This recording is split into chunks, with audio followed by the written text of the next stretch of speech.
I pledge allegiance to the flag of the United States of America and to the republic for which it stands, one nation, under God, indivisible, with liberty and justice for all.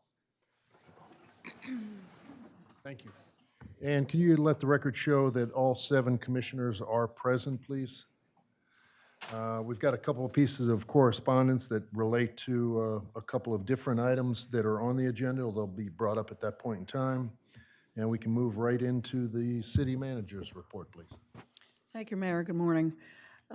The Philadelphia Street Water Main Replacement Project is now complete. The new water main has been installed and the individual service lines have all been connected. The Delaware Avenue stormwater improvements, this work on Delaware Avenue and under the dune has also been completed. The remainder of the lining will take place after the holidays, which is First Street between Delaware Avenue and Wilmington Avenue between First Street and Second Street. Pertaining to Phase 2 of the wastewater treatment plant electrical upgrades, those bids were open November 21st, and the bids are currently under review. The city, if you've noticed down in the lobby area, the city will be accepting toy donations during business hours through December 11th. This is for the annual Toys for Tots program, which we participate in.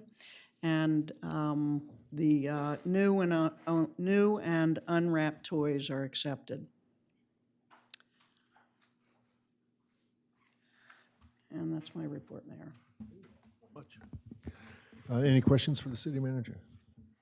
Anything? Excuse me, can you mention the LED lights, Sharon? I think that's really a cool thing to mention on that got completed on Baltimore and Wilmington. Yes, the lights have been completed, the LED replacement lights. I was surprised that Jim notified me and we weren't notified ahead of time. That's fine, but I didn't hear anything from the business community that either good or bad, but And these are the street lights? On the street Yes. lights? I didn't get a chance to. Yes. And we're doing that on Rehoboth also? No. Jim did a presentation to the commissioners back in maybe last January, February. Mm-hmm. And we're not doing it, remind me why we're not doing it on Rehoboth? So Rehoboth Avenue, we have a plan in the CIP. We'll be presenting that to the commissioners for that. Okay, Yeah. okay, got it. Thank you. Thank you. Anything? Unless the commissioners have questions for me, I don't have anything new to report. Great. Moving right along.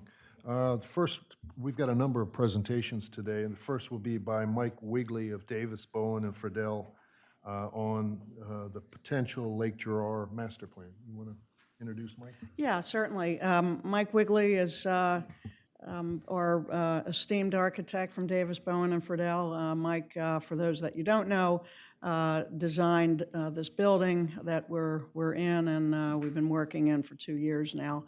And Mike is here today to present a rendering. It's garnered from a conceptual idea to increase the function and aesthetics of the north end of the boardwalk leading to Lake Gerard Park and the Tot Lot. The city recently received the final version of a parks maintenance plan, which was in the budget for this fiscal year. That plan has been completed by an independent contractor who's a professional, holds multiple certifications in the fields of park and recreation.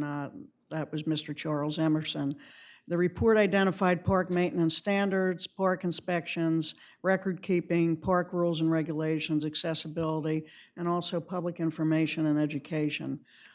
Although the report is detailed, many of the recommendations will be carried through in the future by the city arborist, Elizabeth Lingo. So one important component of the report was identified and also identified by Mr. Emerson and also by our playground inspection company and our playground maintenance company.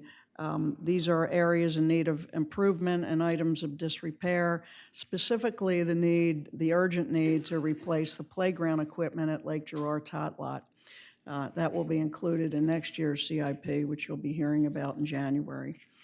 And the staff has heard talk in recent years from various committees, including the Board of the Commissioners, and the Streets and Transportation Committee and the Beach and Boardwalk Committee, identifying the desire for accessibility, for changing rooms, family restrooms. And I think that while we'll continue to hear this in upcoming budget discussions, Mike is here to introduce this conceptual plan that possibly would lead to a decision to move forward with a further plan, not just for the playground equipment, but for the project at Lake Gerard Park. Excuse me, can So- I just ask a couple background questions really quick?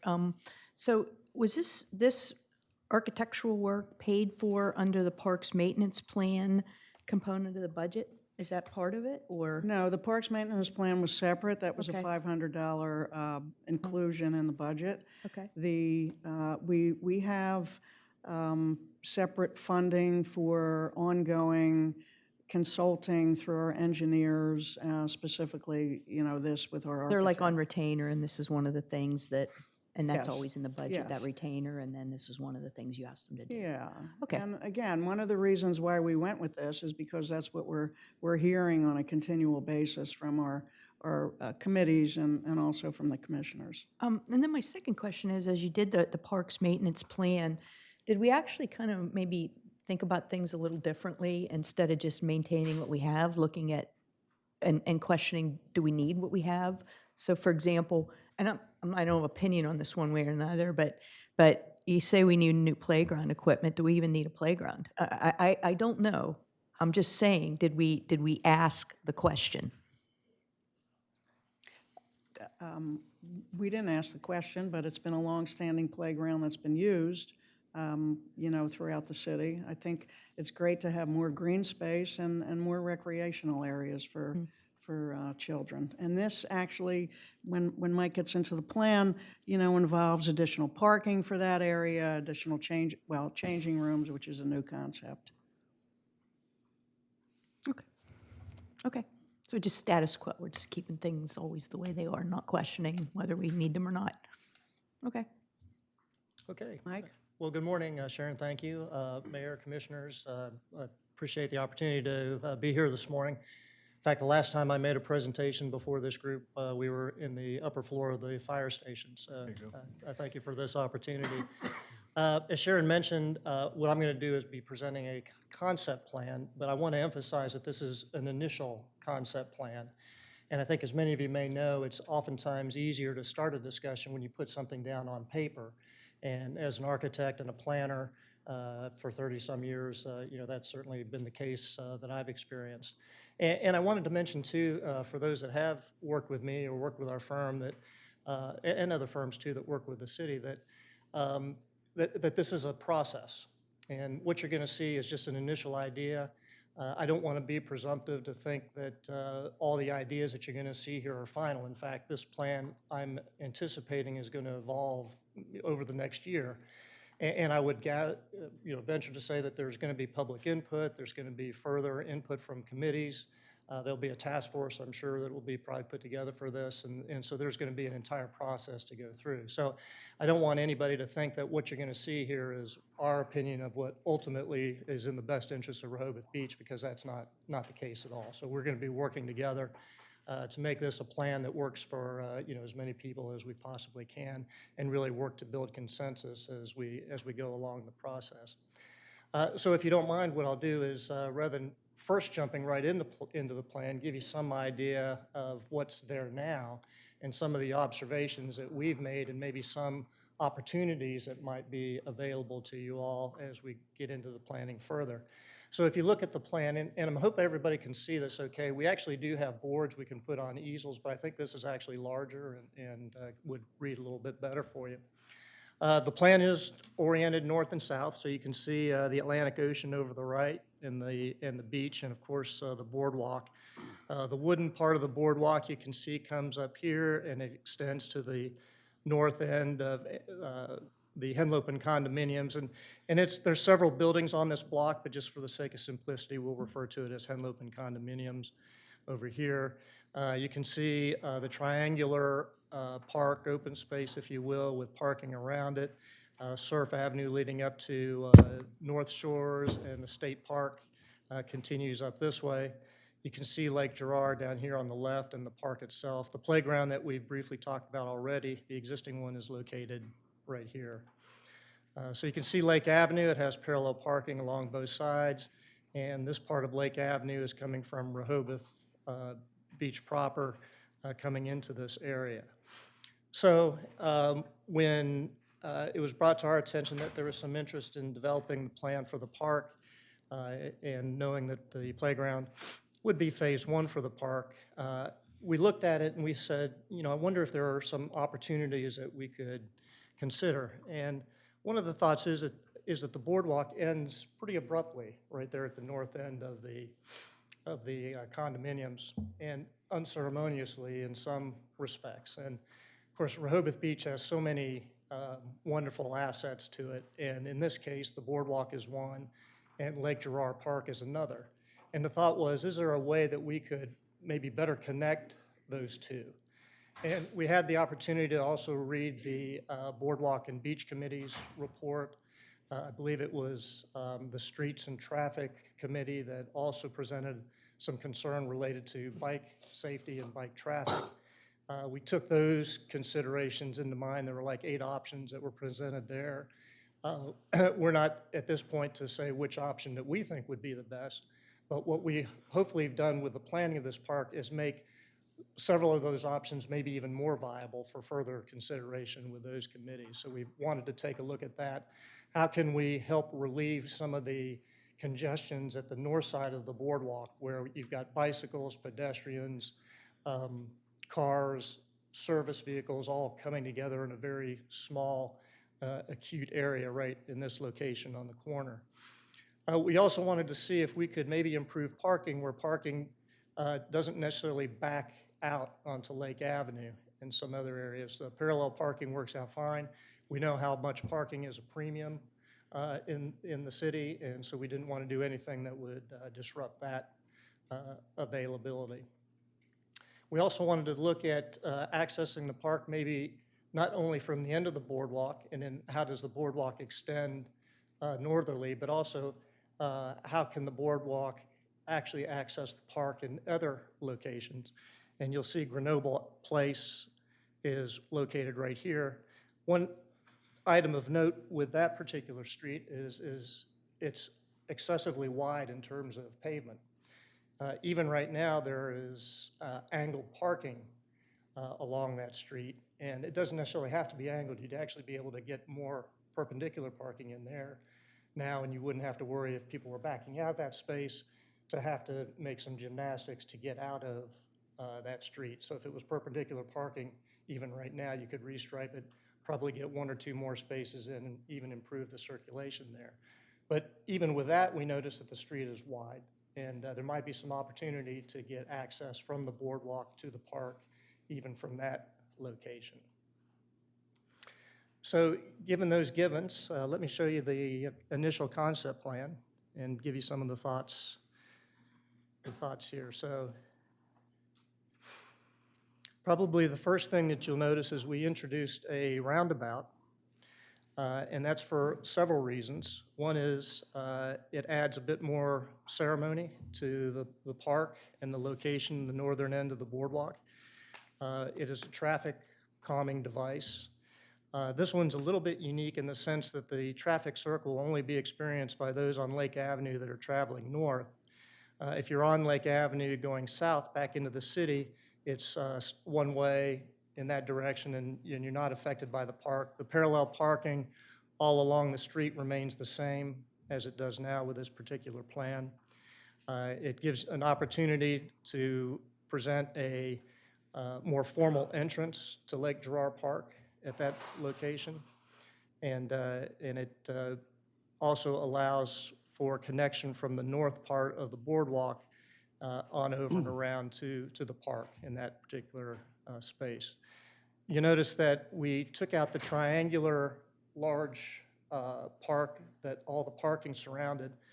I'm not sure how usable that park is. It's a little bit uneventful to get to it. I think it's probably better appreciated in the sense that it's got plenty of trees and landscaping, so it helps buffers the trees. I think with the dedicated parking lot that you see here now and vegetation around the islands, you can achieve the same look. What you see here is there's actually 10 more parking spaces than what you have now. So there's 83 perpendicular spaces and about 3 or 4 parallel spaces, and that compares to 76 spaces that are there now.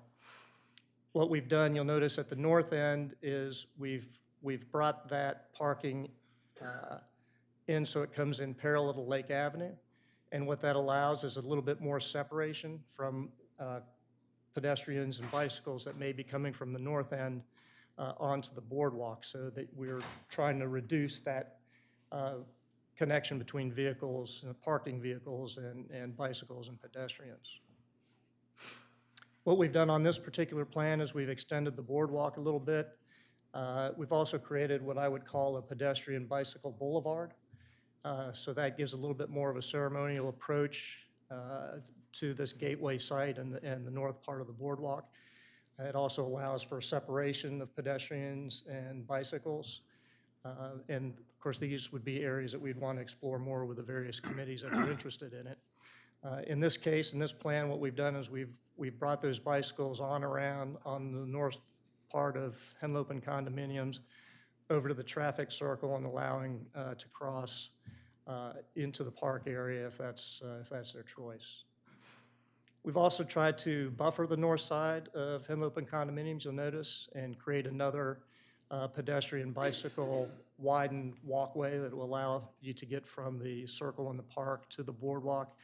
There are some loading concerns over at the condominium, so that those have been preserved, that you'll notice over here on the northeast corner.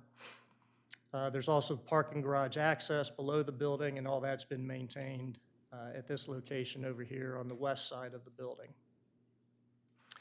You'll notice down on Grenoble Place, what we've done is we have introduced all perpendicular parking, and this is a little aggressive right now because there are some other driveways that we need to be cognizant of, and so we'll need to make some adjustments there. But you'll notice in creating it gives us additional space to create another pedestrian access to the park directly from the boardwalk going east and west, yes, connecting to the boardwalk, connecting to the park, Lake Gerard Park.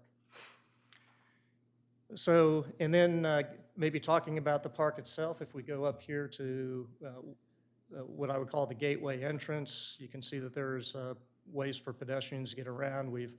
There was some thought that maybe a splash fountain might be of interest, so we've introduced that. There's some terrace seating as the topography slopes down toward the lake. We've introduced a couple picnic pavilions. The thought was maybe let's do something similar to what's over at Grove Park, where there's a larger picnic pavilion and a smaller one. And then maybe looking at the size of the comfort station there at that park, introducing something like that here. There's a thought maybe kayaks in the lake might be of interest, so there, in this particular plan, there's kayak storage, maybe it's just paddle boards. You'll notice as you go further south, there's about a 1/4 acre dog park that's introduced at this location. And then opposite that, on the other side, is the playground that we've talked about in about the same location that it is now. So I think maybe with that, I'll open it up to any questions that you might have or any thoughts or discussions. Well, I think it's great, Mike. And obviously, it takes into consideration what the parking committee has been suggesting, as well as the beach and boardwalk, as well as the streets and transportation. So I think that's a nice setup that it calms the traffic on that road, which can be a little bit busy, and creates some more parking. Takes care of some of the things that the streets and transportation and the bicycle or the boardwalk people have been saying about the boardwalk and the transition from the boardwalk to Lake Avenue. It's a pretty interesting plan. What's the use of the terraced seating area? I mean, it almost looks like a little mini amphitheater to me, but I can't tell, there's no, what the rest of it is. Right, it would be an opportunity for an amphitheater if there's, could be educational, if there was a church group or other groups that wanted to, like The picnic pavilion there could be set up as almost a mini stage pavilion Okay, that's as what I'm well. But it'd be be low-key, pretty, fairly small. But there could be a number of uses there that you could use that for.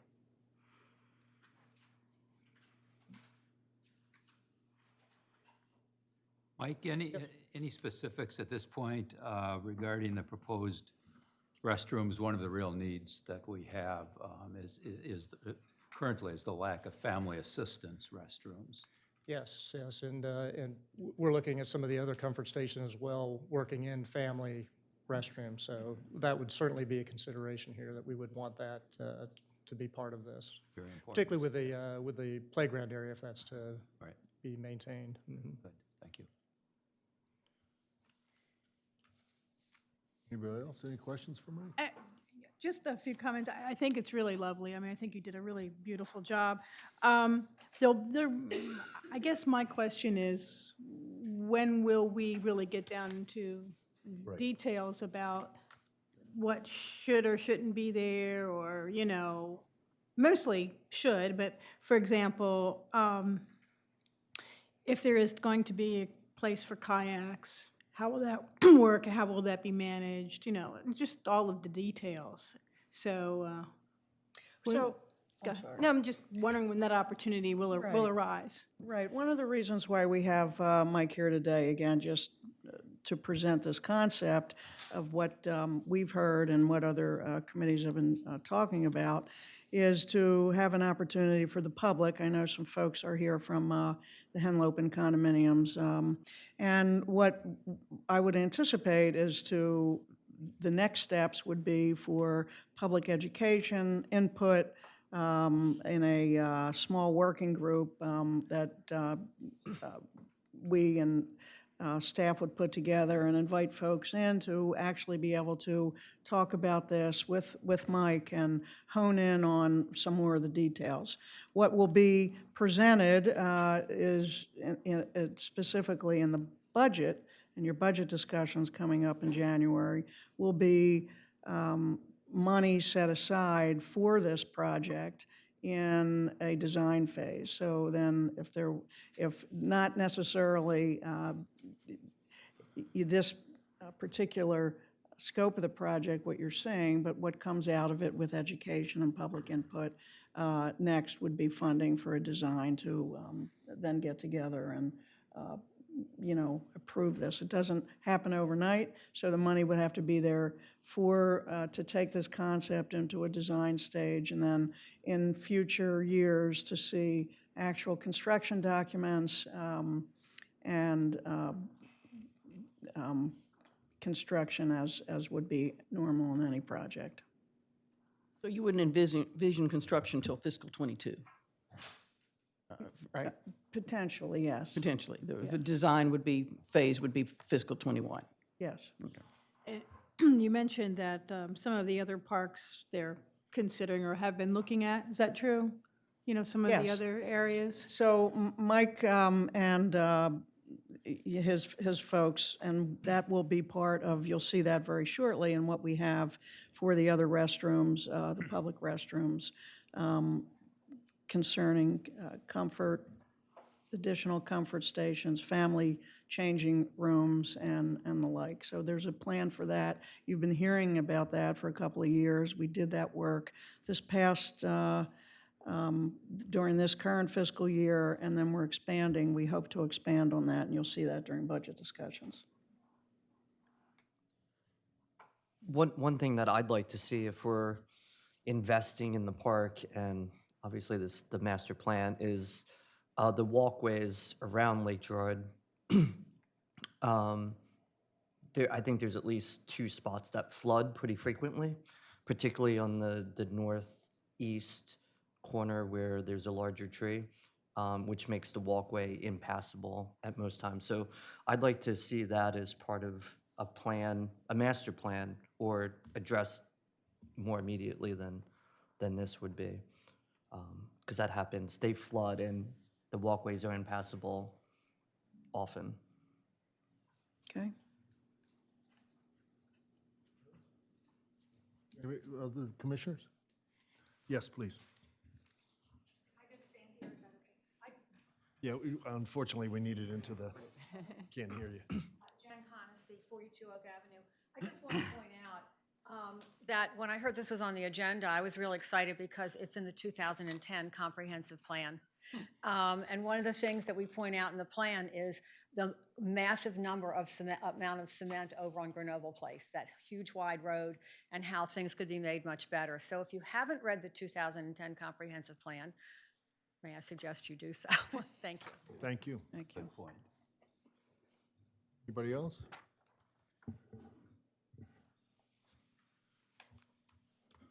Charlie Garlow, 82 Sussex Street. Those of us who are interested in the environment would love to see Dr. Paul Ptolemy's concepts that he presented here in this room to make our town, make our world more bee, bird, and butterfly friendly. Joe Pye weed, milkweeds, oak trees over crepe myrtle trees that give more life to those critters that are under attack in our world, and we need to do whatever we can. That includes permeable surfaces wherever possible, as opposed to paving paradise to put up a parking lot. Very good. Thank you. Thank you, Charlie. Anybody else? Good morning. My name is Patricia Davis, and I'm the new chair for the Community Relations Committee at the Henlopen. And you can imagine this is quite a topic with us. And while we applaud some changes that will improve the north end, it is a rather radical plan, and I'm encouraged that you're talking about it being an initial plan and that there might be some room for modification. One of the largest concerns is the paving of Mariners Park, which seems a little radical. But again, we're willing to work with people. So look forward to working with you and the various committees to discuss how we can make this area a beautiful area for not just the residents, but also for visitors. Thank you. Thank you. Anybody else? If not, thank you very much, Mike. Okay, This is thank you. great. Thank you, Sharon, for putting this together. Look forward to seeing more of this. Okay, the next presentation on the docket would be a presentation by GHD engineer Lita Bennett pertaining to the results of the stormwater sampling study. Lita? Thank you, Mike. Thank you very much, and good morning, everybody. This is the culmination of two previous implementation phases that we have been sampling and looking at all the stormwater issues along the beachfront. And of course, it all started out with the Phase 1 plan, which came from the treatment plan upgrade and the requirement to take a look at what was going into the ocean. Phase 1, we used theoretical models and identified that, and theoretical numbers for bacteria, and identified that there might be beach action for multiple days, that we might not be able to let everybody go back in the water. So what we decided with Phase 2 is let's take some actual sampling and find out if we really do have an issue and where that issue might reside. So we sampled about 6 storms multiple times and narrowed that down, fortunately, to about 3 locations. And the BAV came down a little bit to about 18 hours. We found high bacterial levels on, this again was all done along the shoreline, along Rehoboth, Wilmington, and Baltimore/Maryland avenues. So Phase 3 now was able to take a look at more specific areas to see where we might have had issues. The recommendations that came out of Phase 2, which is what we were following for Phase 3, was to do a whole lot of maintenance and cleanup. Public education, particularly to the businesses in the area, the food businesses in particular, evaluate the what we call fat, oils, and grease, or FOG, in the area, and look at trash, what was causing a lot of these high numbers. Assess the businesses, get a handle on what businesses were out there, what are they doing, are they still the same as we thought that they were, or the city thought that they were for quite a while, and then determine if there was any human bacterial,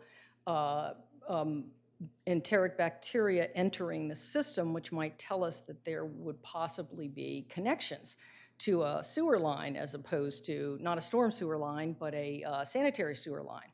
So, and with that, looking at some of the long-term and short-term possibilities that we would use for structural changes. Structural changes being putting in that hard stuff like filters and treatment processes that are very expensive and we want to avoid at all possible cost. So going through the maintenance that was done, the city went out and did a whole lot of work out there. The Rehoboth Avenue vault, which was a real problem in Phase 2, was cleaned up. The pumps were replaced that were in there. And so was the Wilmington Avenue filter. That got a sand replacement. The stormwater pipes were cleaned and everything was CCTV'd, got rid of some roots, and did some real work in those areas. Had a lot of interaction with the public. You guys had meetings with the public. They put out flyers, emails, website postings, and also held a business town hall with the owners. Now, that was what I call low attendance.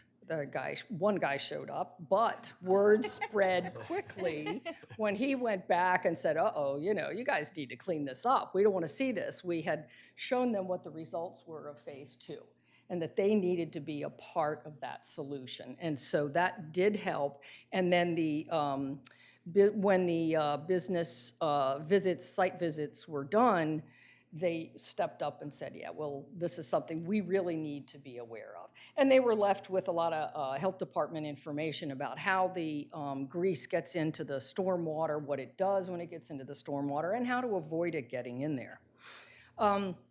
Another thing we did in the Phase 3 was evaluate the city's fog program, which right now is just, you gotta have a grease trap and you have to empty it. And that's it. So we looked at other ways other things that need to be done in order to improve that and make it enforceable. The inventory for the businesses was updated, giving you better information about who's out there and what they're doing and what their possibility is, and then whether or not you had any ability to enforce what you have. So those were the things that we looked at. These two photos here that you see are pretty typical. This is what it looks like outside of the food establishment businesses. They clean things outside. All of that goes right into the storm sewer and right onto the beach. So this is something that we need to let them know they should not be doing for everybody's sake. Here's another one too. We have a lot of corrosives on the larger HVAC systems in particular. They use a lot of antibacterials, and those all end up, as you can see the one on the right there, a lot of that stuff ends up in the stormwater as well, which of course discharges out into the ocean. Trash problems, creating bird problems. This is something I'm sure that you've all seen. The trash out there attracts a lot of birds. And that starts the vector transition, which is another thing that we look for when we're looking for a good program, how to avoid that. Outdoor cleaning and washdowns. This is probably the biggest problem that we saw, is instead of doing anything inside and going into the grease trap, they just take it outside and wash it down. It's a lot easier. And so all that ends up in the storm drains as well. And then storing any kind of chemicals or anything that you're using in your business, or even grease, storing that outside, which when everybody gets sloppy, that's what ends up in the storm drains as well. So the last part of this phase was to do specific sampling on the areas that we had narrowed down. This is an overall plan. An overall plan of each of the three streets that we had identified as having very high levels. You'll see that in just a minute as we compare them. Very high levels of bacteria. At that point, we don't know if it's human bacteria or if it's birds or trash or whatever. But what we found was that Baltimore Avenue really didn't have a problem. Baltimore Avenue sort of falls in the same category as what you would expect for an urban area or a city area, even on a beach area.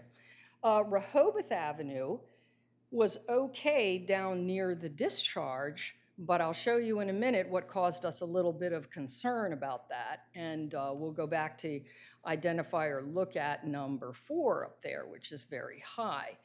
Wilmington Avenue is a location of a filter that the city put in a number of years ago to stop any of the bacteria or the debris or whatever came through. And that happens to be the area of the highest level of some bacteria. So we think, and again, it always requires a little more action, we think that that is probably a problem with the filter itself. It may just collect it. As it collected, it ferments, pushes it back upstream or back downstream. And so one of our recommendations you'll see in a minute is to keep an eye on that filter and maybe think of not keeping that filter in place if it's not doing its job. So these are the results of the bacteria counts that we took. You'll notice the last one, Phase 3 Location 1, is equivalent to the averages of all the ones we did in Phase 1 and Phase 2. So what I want to point out is the Phase 2 Location 1, right here.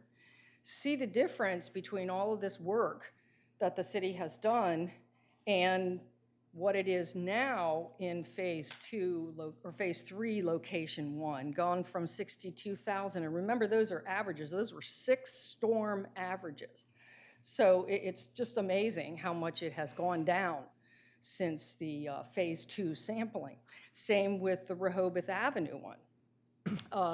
Wilmington still has us a little concerned, and you can see why, because down there at Location 2, which is near the filter, and Location 1, close to the filter, still has a very high level. So the filter may in fact be what's causing the issue. That's what we have to look at.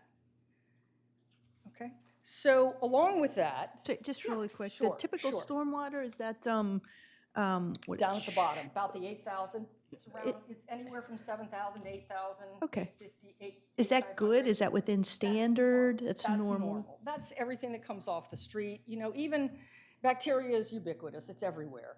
And even when it gathers on leaves and sits around in water for I mean, a is that an while- acceptable range? Like, how do you Yes, that is an qualify? acceptable range. Okay, That's it what is. we're saying. If Yes, you've got it. In Okay. that range, Yep. you're going to go through a lot of effort to try to get it out, but you're Yeah. going to clean whatever we call background levels. Yes. Really not worth it. Got it. You know? I see. Okay, thank you. Okay. That was helpful. Yeah.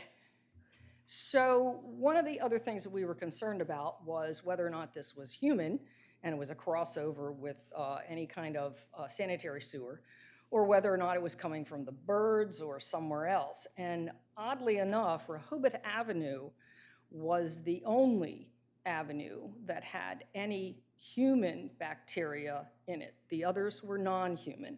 And that's a good thing, because those were the areas that were very low level. So we know that's just coming from the surroundings. It's coming from natural bacteria that gets on the leaves or whatever goes down a storm sewer. So with that, we decided we better go back and take another look at Rehoboth Avenue and see if we couldn't discover whether or not there was some connection. So we went one up from Location 3 to what we call Location 4. That was one storm sewer up from Location 3, and lo and behold, we got a very high number up there. It's suspected that there might be a crossover up there with the sanitary sewer. More work needs to be done to find out why that is so high. It shouldn't be. It is. It could be a number of different things. Need to do a smoke test and see if there's any connections in the line up from Rehoboth Avenue to make sure we know why that's coming out that high, because it shouldn't be. And it's human. It's human enteric bacteria, which again sort of implies, until we can get some more data, implies that that's a crossover from a sanitary sewer. So although we got great results from all the work that's been done over the last year, that is one area that we probably ought to follow through, and Wilmington Avenue will have to keep taking a look at and find out whether or not it is that filter. Okay, so to wrap it up here, Phase 1 was multiple days. It was done with theoretical values. And what we had recommended in the beginning were some very expensive structural options. Phase 2 dropped it down a little bit, but it also narrowed it down to only a few locations. We went from 6 beachfronts down to 3, and then with Phase 3, we went down to 2. So we've only got 2 locations, which is good because you could spend a lot of money chasing something that you really didn't need to chase until you keep looking at the data and how it falls out. In Phase 3, we also just identified those 2 potential hotspots with some smoke testing. I think you could discover where that hotspot is on Rehoboth Avenue. I don't think that would be too difficult.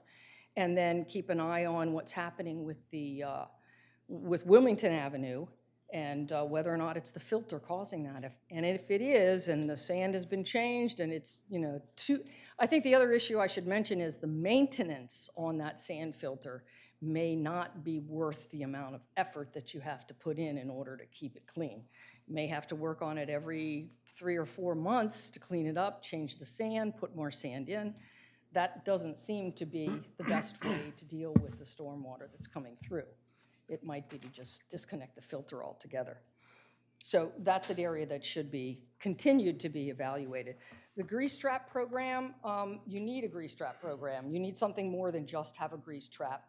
You need an encompassing ordinance that even includes trash issues, how often they empty those grease traps, how do you get proof of those grease traps? A lot of this can be done online. Standardize the inspections that you go out and do unannounced inspections and change them up. Never let somebody know when you're coming by, just go by and check on them.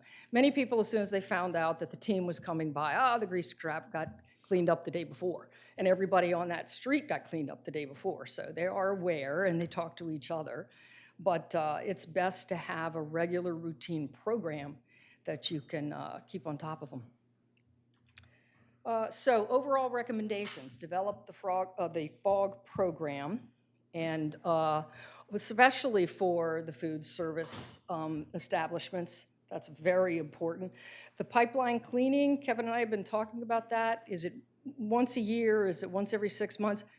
Best to try it once a year at the end of a season and see how that goes. This, again, is continuous monitoring. You might be able to drop it back even more. You don't know how often you need to do it until you can do some testing. So that makes a big difference, too, just to do the monitoring to make sure that what you're doing is worthwhile. Wilmington Avenue filter, it really does need to be monitored, figure out whether or not that filter is doing more damage than it is good. We just don't know that yet. The possible cross connection, let's do some additional testing and try to find out where that high level is coming from.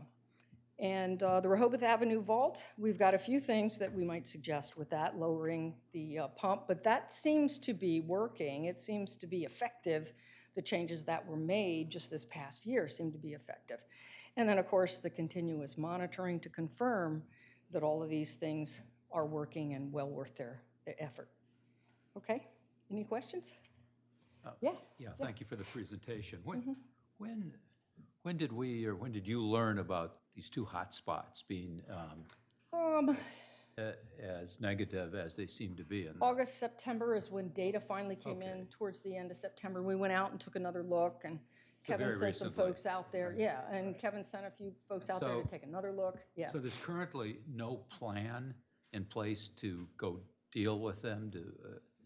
Well, that would be up to Kevin and his guys, but those are the recommendations that we make. Those are the 2 areas that we probably ought to take a look at. I mean, it seems clear, particularly the Rehoboth Avenue with the human Find out waste what that is. and bacteria. Well, finding out, but then taking care of it. Seems critical. Yeah. So can we ask Kevin if that's something you're looking at or what the plan is, if you don't mind? That's a really good question. That's a little concerning. Yeah, certainly it is. Of course. She mentioned a couple of methodologies. One, the smoke testing we can do to try to identify it. We could do more video to try to identify it. So that's the plan. I mean, it could be something as simple as, the drunks coming out and barfing in a storm drain, or it could be somebody dumping a tank, down a drain, or it could be the sanitary connection, which You know, we That's- just got to that's the take it big progressive, step by step, until we can identify how it's getting in. Okay, so you're in the process of implementing those yes, absolutely. recommendations clearly. Okay. Have you all worked on an ordinance at all, per the recommendations? Have you started that process We yet? have not yet, but Okay. that's in our Okay, because that discussions seems to have to- been discussed as a get that problem for a help. long time, the Yeah, grease exactly. traps. And I think I was glad to see that as a recommendation. Absolutely. Yeah. And Matt's well aware. He was in on the debrief from the results. Yeah. Okay, great. The discussion was mostly around what's going into the ocean. Yes, yes. Is any of this going into our freshwater lakes? The you've been only, testing? the lake that we looked at the closest was Gerard. And great, I mean, Gerard is doing a great job. I mean, that was one area that we were able to eliminate almost immediately. The ones on the south side, I think you've got another lake down there. We're not part of this plan, but I thought there was someone else taking a look at that lake as well. They're studying that lake, I think. Weren't they, Sharon, looking at that lake? Yes. Yeah, that wasn't in our plan, but it was in someone else's. Correct. Just real quick, when did you start? What were the dates of phase one? Just remind me. Summer of 16? 16? Or 16, 17, 18? No, 17. I think, 17. yeah, summer of 17. 2 years ago. It just seems like a lot of progress. Yeah, And it's interesting to see those results so significant in that And timeframe. importantly, we had to do summertime. You know, it doesn't do us any good to be in the winter. We need to have everybody doing whatever they do during the summer so we could catch the most amount of Right, flow. exactly, yeah. And that made a big difference too. And we also included in that phase two, monitored flow sampling so that we had the right concentrations, which was different from the phase one portion of it, which is all that the state required, but the city wanted to go further with that and make sure that we confirmed what we had. If we could have a copy of this too. Yeah, I was just going to ask Yeah, that. Can I'll we- leave it- I'll That leave would it be on here. great. Sure, I'd love to be able to. Good briefing, back. by the way, Yeah. very good. Any other commissioners? Yes.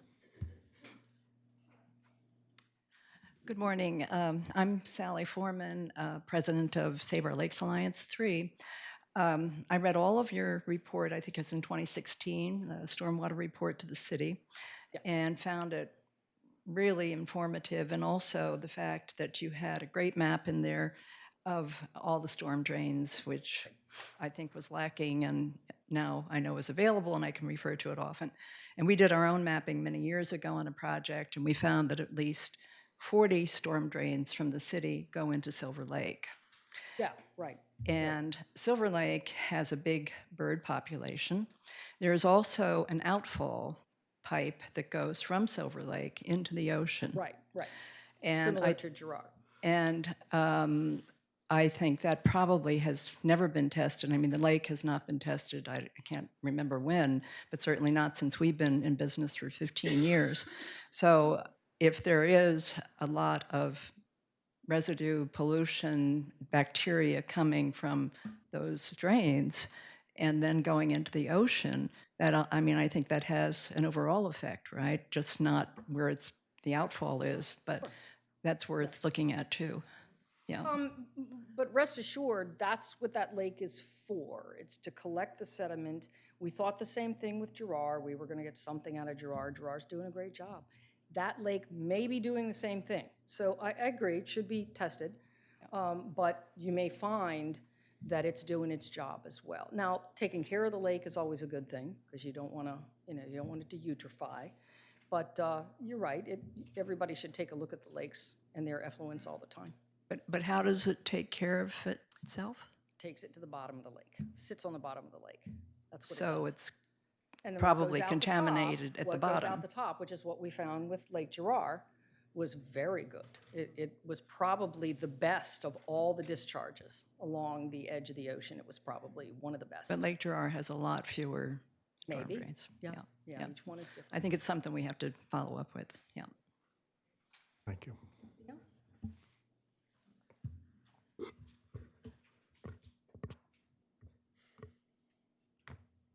Stan Mills, 34 Maryland Avenue. I want to look each of you in the face and thank you very much for keeping the momentum of this going. You know, this is something that's been dear to my heart for a decade, so I'm glad to see that you all are advancing this.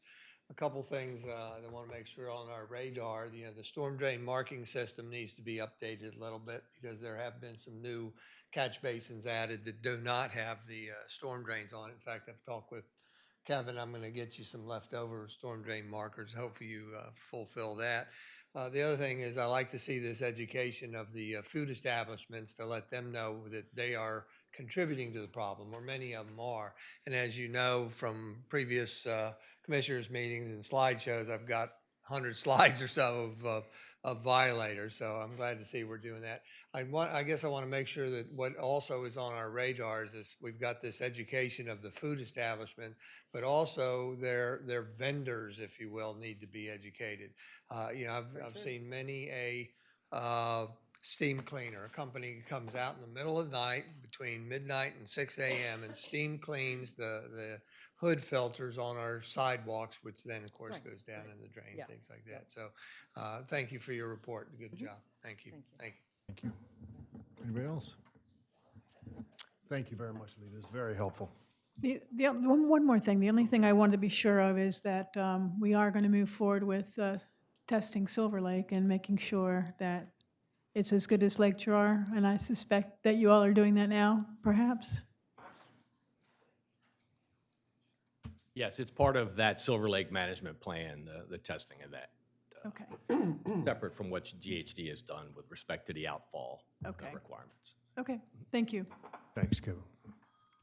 Thank you. We'll move on to the next presentation, which is by our Parking Advisory Committee.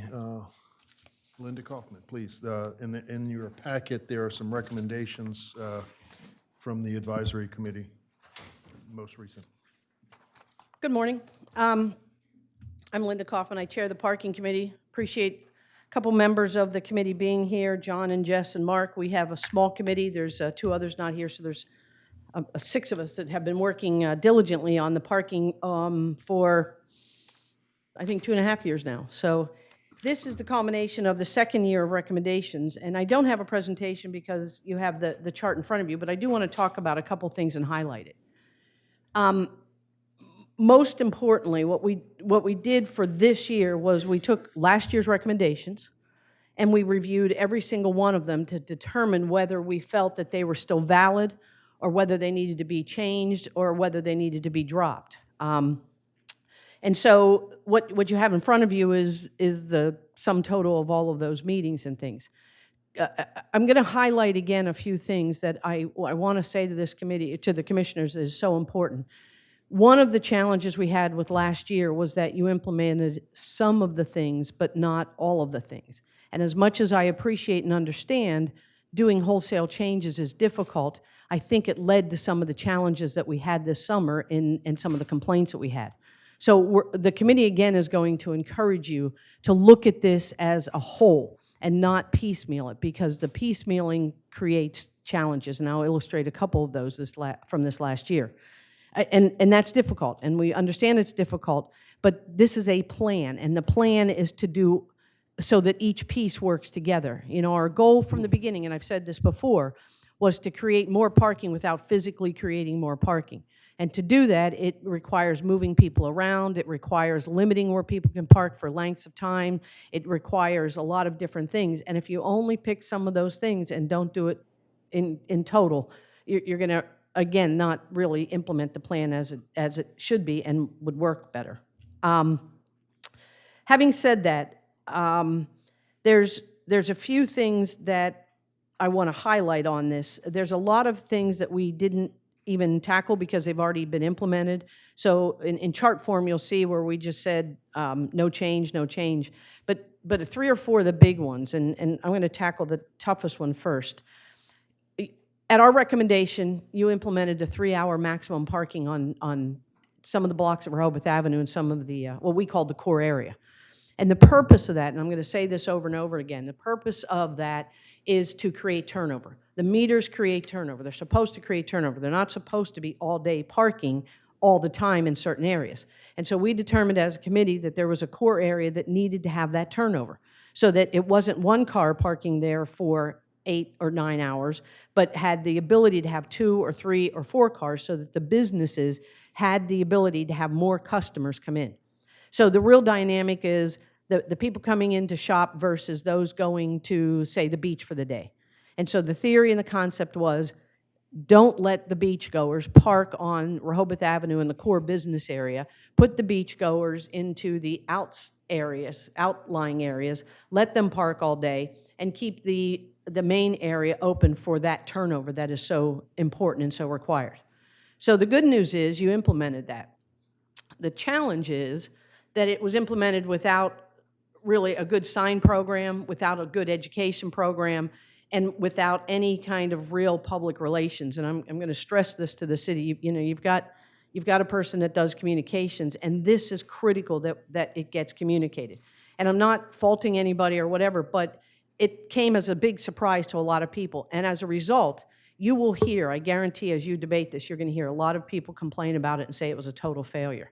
And the committee feels very strongly that it wasn't a failure.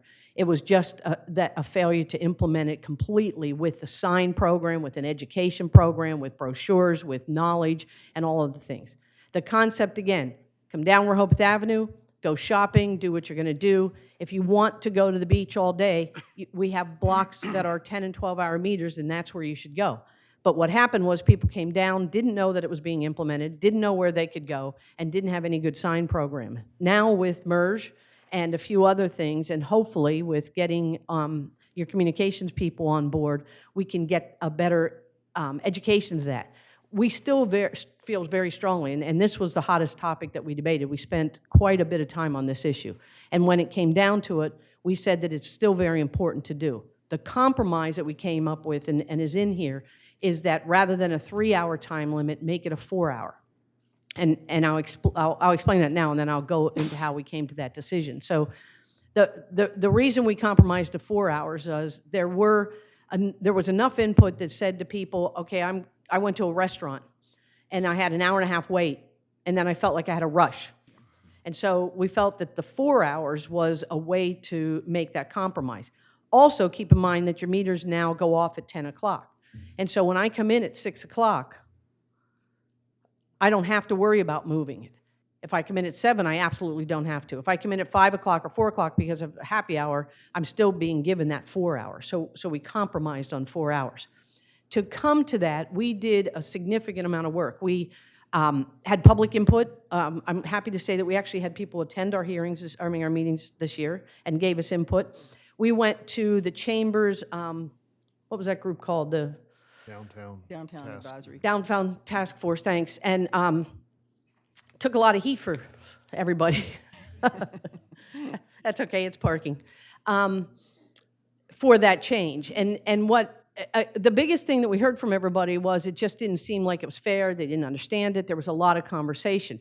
So we took away from that the information and said, okay, obviously we didn't get that information out as well as we should have. And the overall complaint was from some of the people, and it was well attended, but I think anybody that was at that meeting would agree that there was probably about 15 vocal people and the rest weren't. So keep all of this in mind as you debate this. Is you have to, and I know you do this all the time, but you have to kind of go through the numbers and really hear how many. And the vocal people were like, we don't care that they're parking in front of our store and going to the beach all day, because our hope is that when they come back to the car, they'll come into the store. Well, that's a little nearsighted, and I appreciate those comments, but it's not helping the businesses. And some of the businesses were actually, there was only one person that spoke up, and then after the crowd booed them and got a little raucous, nobody else wanted to speak up on that. So we went back and said, okay, how are we going to resolve this? So we ended up asking we were going to do a survey. Because again, we're trying to get as much information to you as possible. So we asked both Main Street and the Chamber to work together to do a survey. We couldn't get them to work together because there was a database sharing issue. So what we ended up with was deciding that the Chamber would put the survey out. It was a very simple 5-question survey. What's the biggest issue facing Rehoboth in parking? Did you like the time limit? Things like that. You're going to hear again from the Chamber and other people about the survey, but we only got 40 respondents. And so as a committee, we looked at that and said, 40 isn't a really good cross-section of the people that is represented. I mean, there's hundreds of businesses, so 40 didn't seem like a good cross-section. But what's interesting about it is, of the 40 that did respond, less than half said the time limits was an issue. So that's important, because you're going to hear from a lot of the loud noise that it's a big, big issue. But only 42% said it was an issue. And then we went on to say that if it was an issue, if you had better education and instructions as to where to go, would it be okay? And 50% of the people that said the time limit was an issue said, yeah, that would be a better thing. So when you break that down, it wasn't as much as you'll hear that it was a big issue. Then we went on to say, if you could do a time limit, what would you want? And the majority said no time limit. The majority that answered no said no time limit. So again, you go from 40 down to 17, down to like 8 people. So I just want to, I'm not going to bore you with all the details. We can certainly share the survey, but just remember when you hear about the survey and people standing up, it wasn't a very good cross-section. And so what came out of it was a lot of them said, yeah, it's okay if we have education, but let's do a bigger time limit. So we compromised to 4 hours. The goal continues to be, how do you create more parking? And one of the ways to create more parking without building it is to move people around. Imagine once we get merged and I come downtown and I now know, because we're doing an education program through your communications people, to say, you know what, these streets, we don't want you to park all day on. We want you to go on to the outlying areas, because we want these streets, the main area, to be open for businesses and to have turnover. And then, not only do I now know that, but I have a good sign program that begins to tell me 2 blocks over is a long-term parking. We're talking about implementing over the following year some interactive recommendations for interactive websites. So the plan is to keep moving it so that people continue to move. And so that's probably, when you start debating this, I think that will be the one thing that you're going to hear the most of. And I just wanted to spend the most time on that and answer any questions. I have a couple other things I want to highlight, but that was the biggest thing we wanted, because I think we feel very strongly as a committee, it still needs to be in place.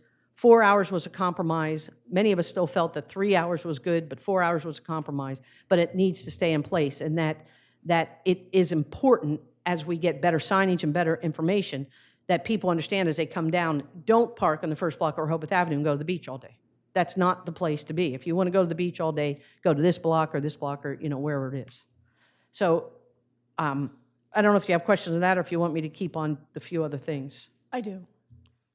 I just have to say I'm not totally convinced, because I do have the downtown business parking survey results that I've been looking at as well. And the one question, if you are in favor of being able to extend time at parking meters, which do you prefer? You're right, there's 38 responses. That's part of the issue, I believe, is we need the businesses on Rehoboth Avenue to give us input. But 13.1% would be happy with going from 3 to 4 hours. Going from 3 to 6, 32% would be happy with that. But having an unlimited time, which you already mentioned was the majority, was 55%. So here's kind of my own personal epiphany on this. I may not, we need more businesses to really give us input. But it comes down to this for me. The people who can afford to park on the avenue unlimited and pay the amount are the people who are going to shop and the people who are going to eat at the restaurants.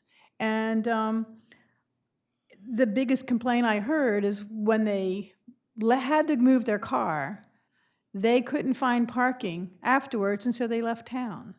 But that's the issue I have. So I realize, again, that we're only talking about not a huge population for the survey, but I'm not convinced. And I'm hoping that maybe we can do another survey, or maybe they can just walk in and interview business owners. I'm not sure what the answer is, but I feel like we need more data.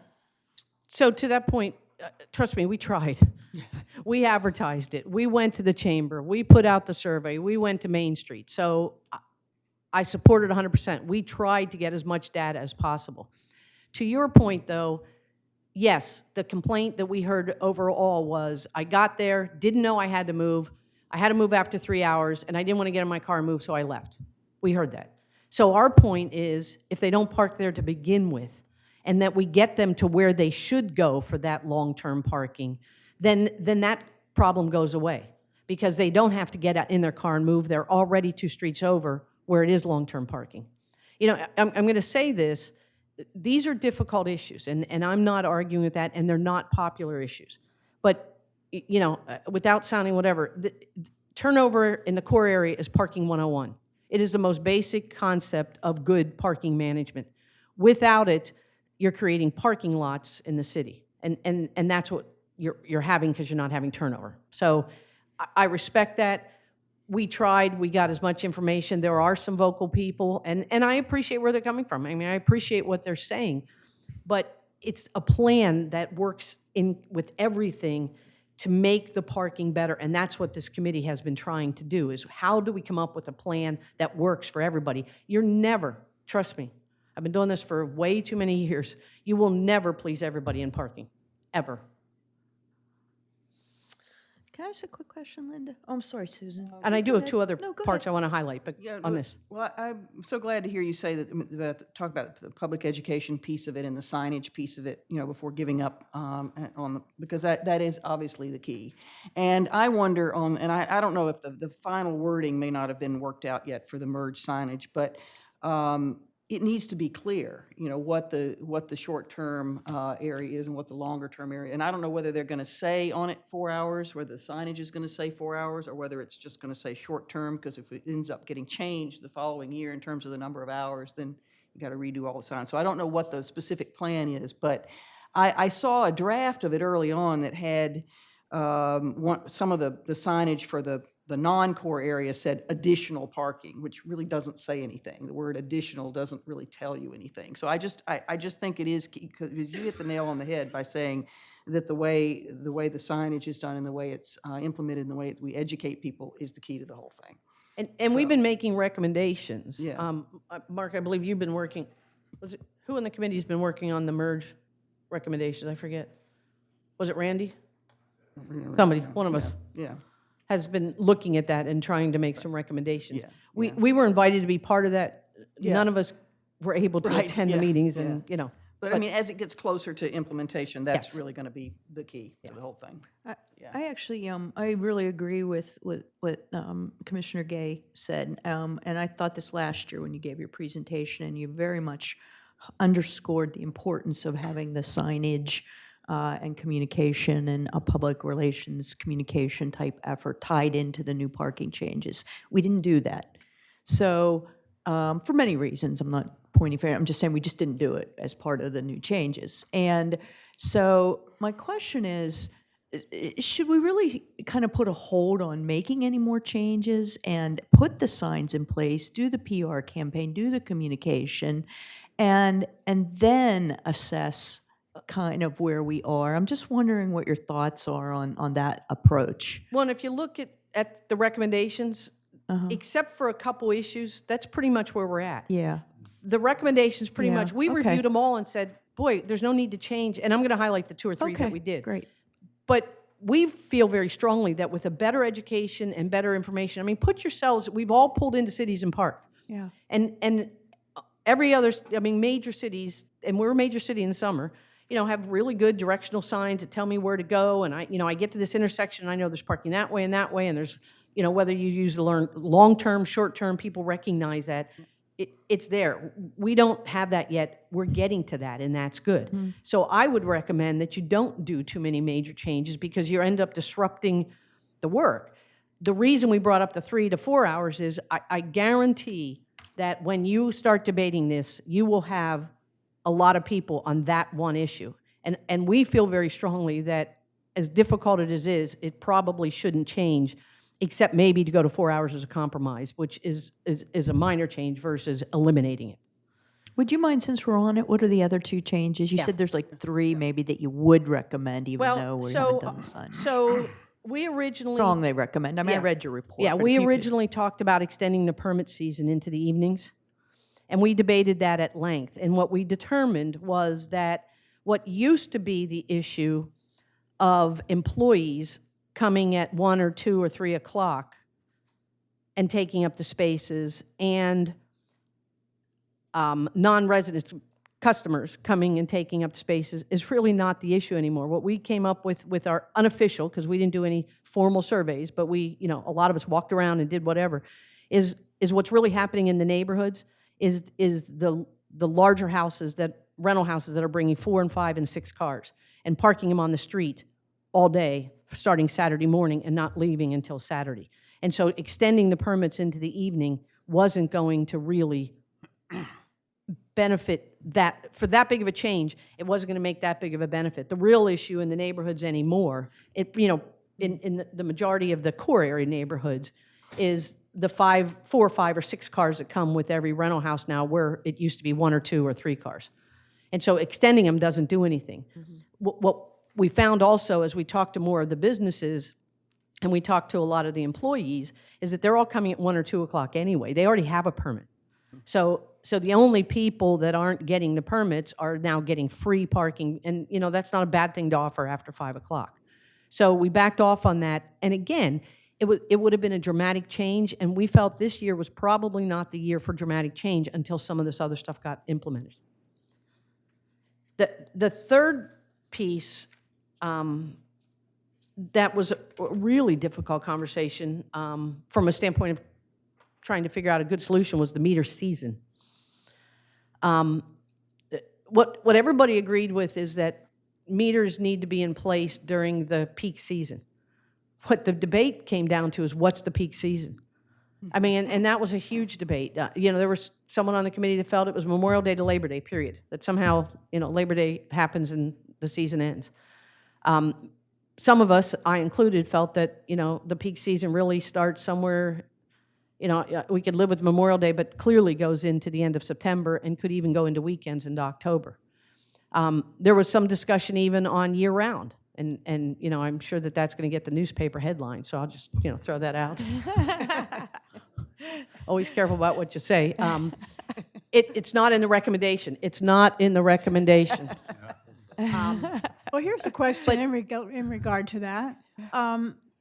Given where we are with our meter system, is it possible that, so we can just reduce the amount we charge via, the computers to download, like no longer $3 an hour in September, so it's now $1 an hour, or whatever? Is that possible? Yeah. And that's one of the things that we talked about. Again, these are dramatic changes. So, what we're trying to do is get some of the things that were here implemented so that the plan works. But truthfully, at the end of the day, ideally, you have long-term, short-term meters. You could have year-round, or even at least into weekends. You could reduce the rate. And there were actually some merchants who were in favor of saying, yeah, go into October weekends even, and just have a reduced rate. But what you're trying to do is keep people moving. And that's right.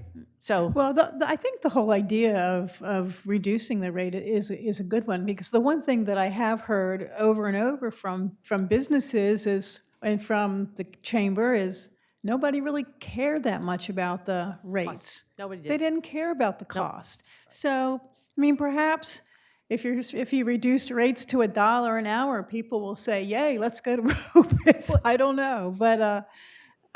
Maybe that's the idea. The other issue that I hear from businesses is that their employees will, as soon as the meters are off, they're parking right in front of the businesses.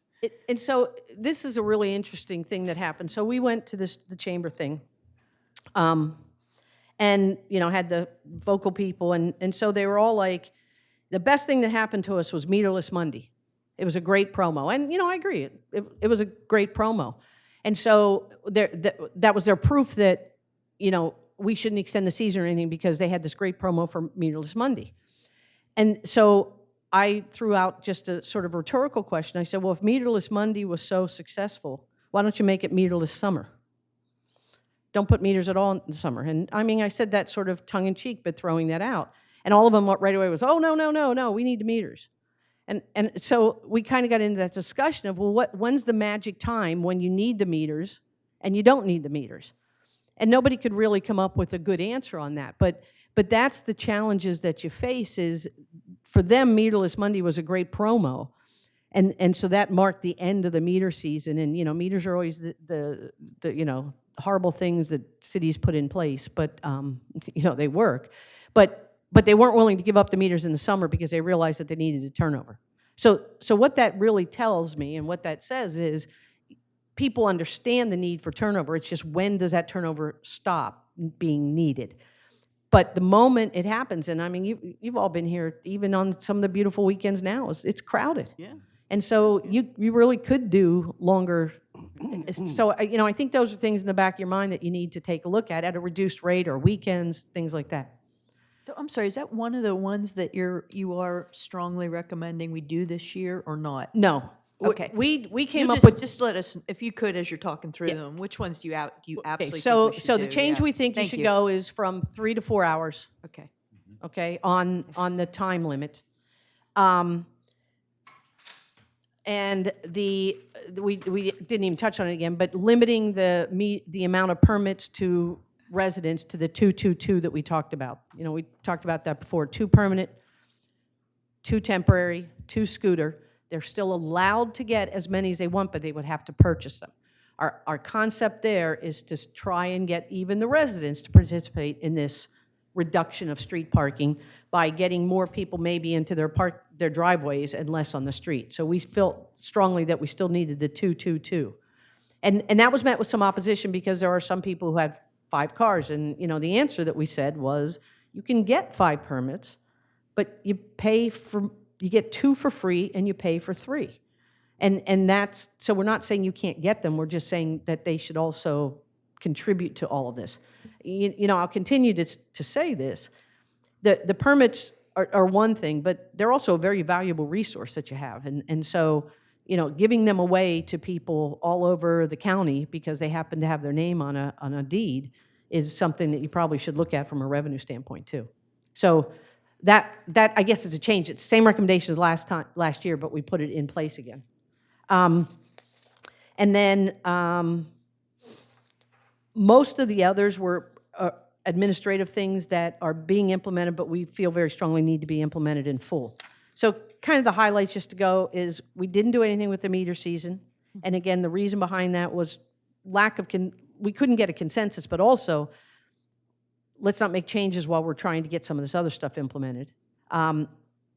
Changing the meter to 4 hours, not doing anything with the permits at this point. Going back to the recommendation of the 222 on permits, which, you know, I think everybody that was here last year understood what we mean by that. So, and the rest is just implementing what was in here before that didn't get implemented, and there's quite a few of those.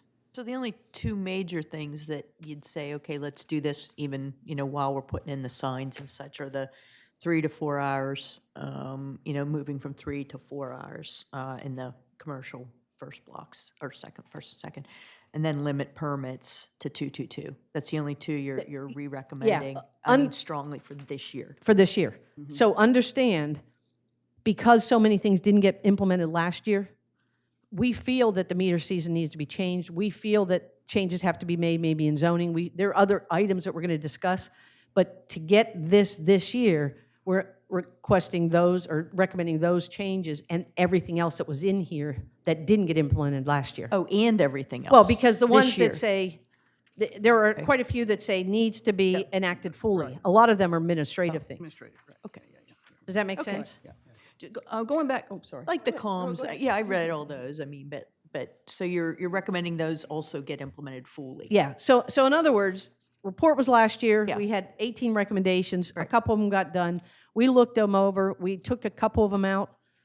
We amended 2 of them, and the rest of them were saying, yep, they still need to be enacted. Even before we put in the signs? And, Yeah, because or a lot even of them in are conjunction a lot of with- them are 30-minute meters, and you know, marking the short-term spaces better, and Got it. creating more spaces by doing more head-in parking versus parallel parking. All of those things. Got it, thank you. Linda, thanks to you and the committee for all the hard work. Please keep it up. It's good. I've got a question about scooters and then a separate question about bicycles. You've made a couple of comments here on more scooter spaces are needed. Are they actually needed, or is it or are they needed to encourage more? Needed to encourage, we're trying to encourage more Right. alternative transportation versus just cars. Okay. And there's a lot of people now using scooters, and they become very successful. As, you know, scooters, you can get 4 or 5 scooters into one parking space, so why not convert some more to that strategically? And you know, we've talked about that. There are some areas where you can't really fit a car, or it says compact car, and then there's always that question of what's a compact car, so that would be a great place. Will the recommendation be on those specific places? We that did come from your not, because study? we felt that that was a staff issue to decide, but we, you know, we certainly can do that, The but city will be doing that. yeah. They'll be working with the city manager. Yep. The other thing that really falls through the gap here are bicycles. And I know there's another committee that sometimes looks at bicycles, and I know there's a big plan that was developed some years ago, but nobody's really dealing with it. And bicycle parking, with few exceptions, is not very good, particularly in the commercial areas. And it sometimes, there's not enough at the beach. And so are you talking about that, or are you leaving that to others to talk about? And I bring it up because it falls through the gap all the time. it's a critical piece. We are not looking at it as parking, because there is, the Transportation Committee is supposedly, I mean, and I don't say that in a rude way, I mean, haven't heard of, but they're addressing it. So we've backed off on bikes, even though it's part of the whole sort of transportation thing. And we said this a year ago, and Yeah. hopefully they now are addressing it, but it hasn't been addressed recently with any specific recommendations that have come to us. I mean, if you think about it, every scooter that comes in, every bike that comes in, every pedestrian comes in, is one less Right, yeah. vehicle. And some of those small spaces that could be for scooters could also be for bikes. Could also Sure. be converted Yeah, to they could be bikes. bikes versus scooters, but anything other than cars. And we identified, Randy identified maybe, 15 or 20 abandoned driveways that could be converted, and we have that list. So, I mean, we've identified a lot of places where we can actually just create more parking by simply remarking them in a better way.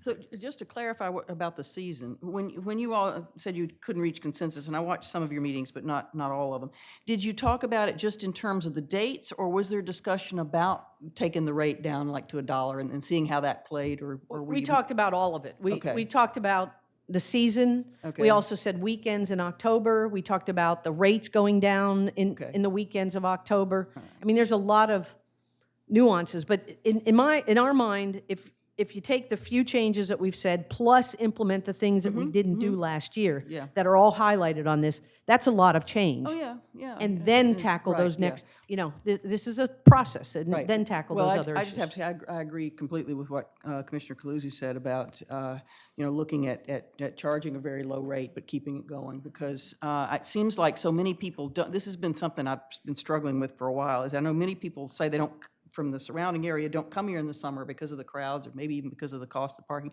So they wait till the off-season, but in that sense, they're not contributing a dime to the city. You know, all those months of you know, hundreds of thousands of people using the city aren't contributing anything. So, you know, there's that angle of it too. Yeah, I mean, parking in many ways is a user fee. Yeah. And you can, we you know, don't have some any people would argue, some of the businesses would argue, yeah, but they're contributing to the businesses, which contributes to the viability, and that's all true. Yes.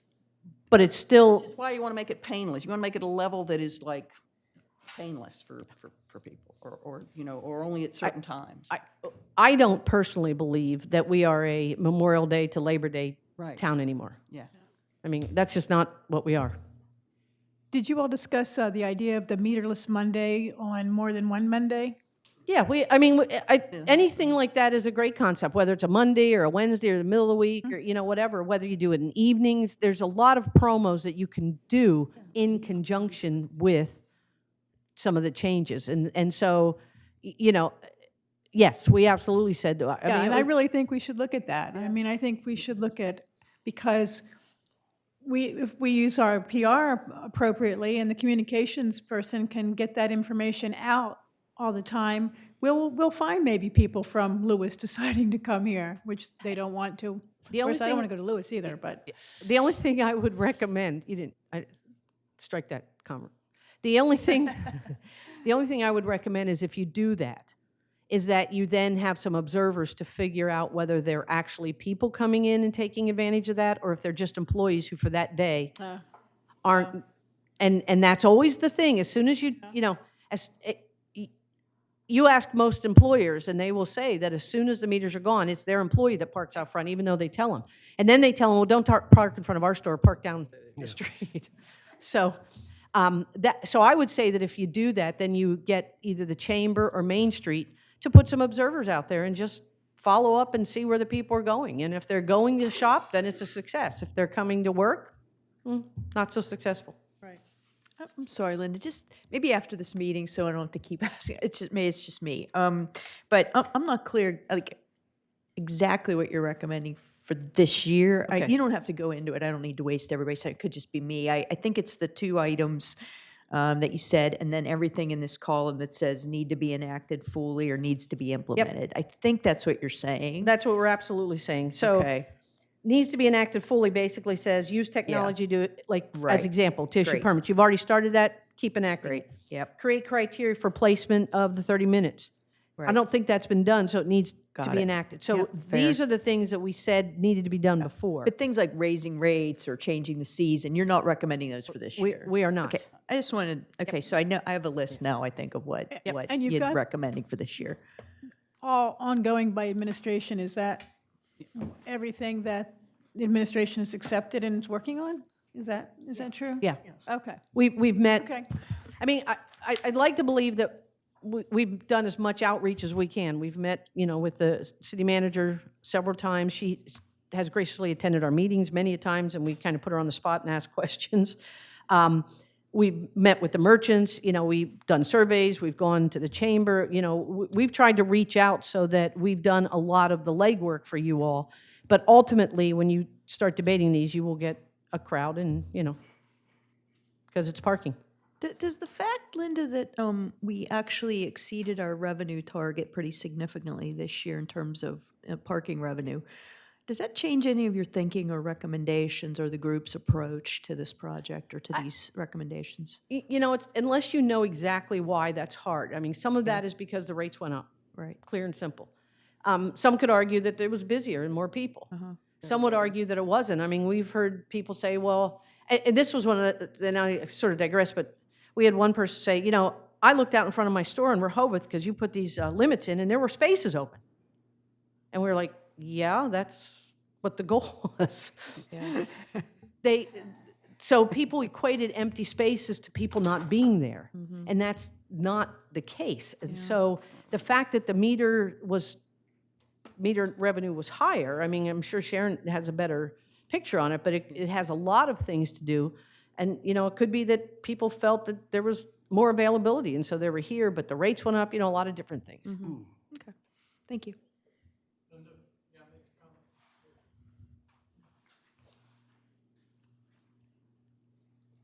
Jess Beringer, 81 Oak Avenue. And also on the committee. Commissioner Cluzzi, you made reference that you were referring to the survey and used the fact of a 13% felt so-and-so. I'd like to point out that in the art of statistics, 13% of 40 is 4 people. And any rational person would throw out the survey as being unusable. Thank you. Surveys are what they are. Anything else? Thank you, Linda. A couple things that come to mind for me is, when these people are complaining about the parking restrictions on Rehoboth Avenue, I think a lot of people have forgotten the fact that prior to this year, it used to be 2 hours on Rehoboth Avenue on the shop sides limit for But you 5 could or extend 6 it. years. You could extend it. But there, long as you no, there are want. 2-hour limits. That's what it said. We didn't enforce it. Yeah. And then the interior portion of the street was 3 hours. And so we made it all 3 hours. So that's something. I think, obviously, thank you very much for the work that you guys have done and put in front of this. And as you've said, there are a number of these things that are being considered by the administration and moving forward, which I think is very positive.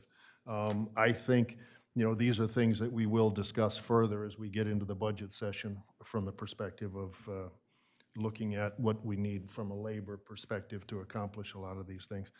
But it also says to me, we may want to have a separate meeting to discuss what the commissioners want to do for this coming summer.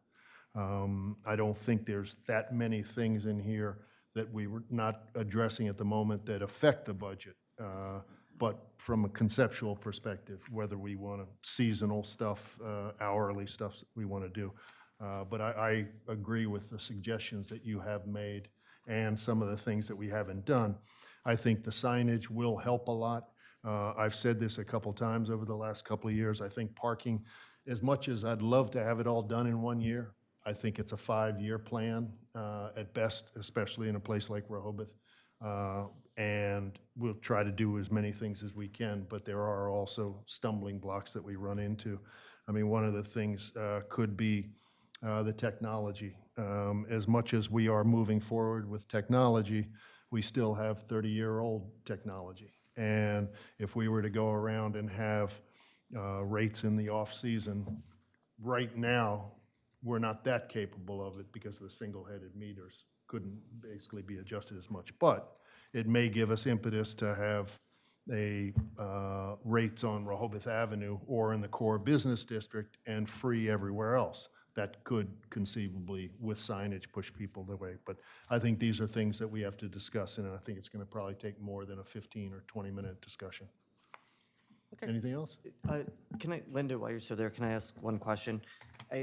Being at that parking meeting with, there were probably 50 businesses or so there, that it, and correct me if I'm wrong, so I think on Rehoboth Avenue, it wasn't so much, criticism wasn't coming from there so much because it was never enforced and you could always extend the parking. You use your app on your phone once, then you go to the kiosk and then you go back. It was the new technology using the license plates on Baltimore and Wilmington where you absolutely could not extend it anyway. That was more where the complaints were coming from. And again, it wasn't, and again, it's what, conceptually, I guess, it wasn't so much the time limit, it was not being able to extend it for the phone. If people had to move the car, they were just leaving town instead of moving it. Is that Well, yeah, but that fair? really is a time limit because, I mean, the time limit is 3 hours max. So the complaint was they pulled in, didn't know it, looked and found, and then tried to re-up it because they could last year and couldn't, and got frustrated. And so that, to me, is the information piece. So, Yeah, so, but really, the time limit is, if you allow extend, then you don't have a time limit. So, I mean, Yeah, you're right, and that's the education, informational piece is you could always do it before, and now, particularly with the new technology using the license plate on Wilmington and Baltimore, you can't, so. Thank you. Great. Thank you very much, Thanks. Linda. Thanks. Appreciate it. Now we're going to move on to our next presentation. Sally Foreman of SOLA 3, an organizational update, please.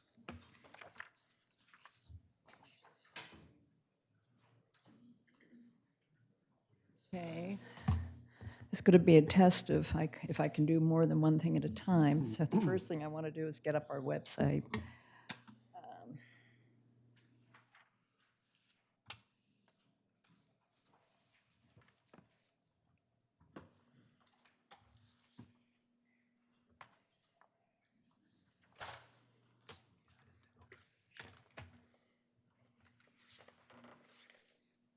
Voila, worked. Okay. First of all, I want to thank Mayor Cones for getting us on today's agenda and for all of you for being here and hearing this presentation.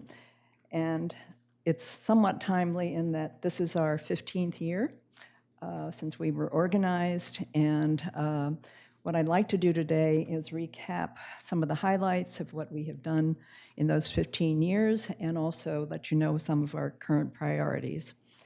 The website I'm going to use, I figured you deserve more than just a talking head here, so a visual helps, is relatively new, and we're still tweaking it, but it is interesting.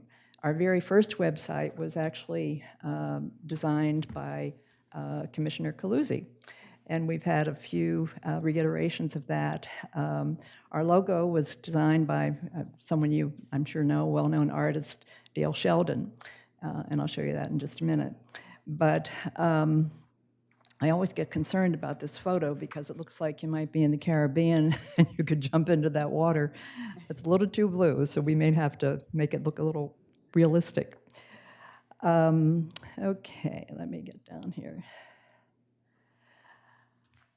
Our mission is stated there is we are the only nonprofit, all-volunteer organization dedicated to protecting, preserving, and maintaining 3 freshwater lakes: Silver Lake, Lake Comegys, and Lake Gerard, located in the Rehoboth Beach, Delaware area.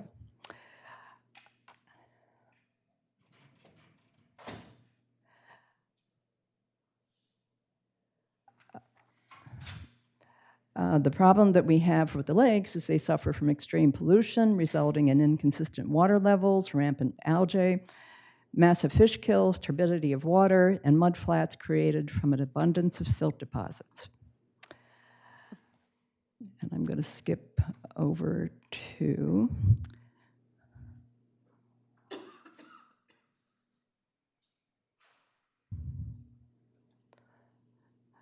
our leadership. First of all, we are a 501c3 incorporated in the state of Delaware. We are fully funded by this great community, and we do not rely on any state or local monies or grants. We have a 7-person board who come to us with great resumes and certainly dedication to the work that we do. In addition to me, we have 3 members of our board here, Tom Childers, Diane Hansen, and Commissioner Gay. And Jan Konasy will be joining our board in January. So what I want to talk about next is how we save the lakes. Whoops, wrong place.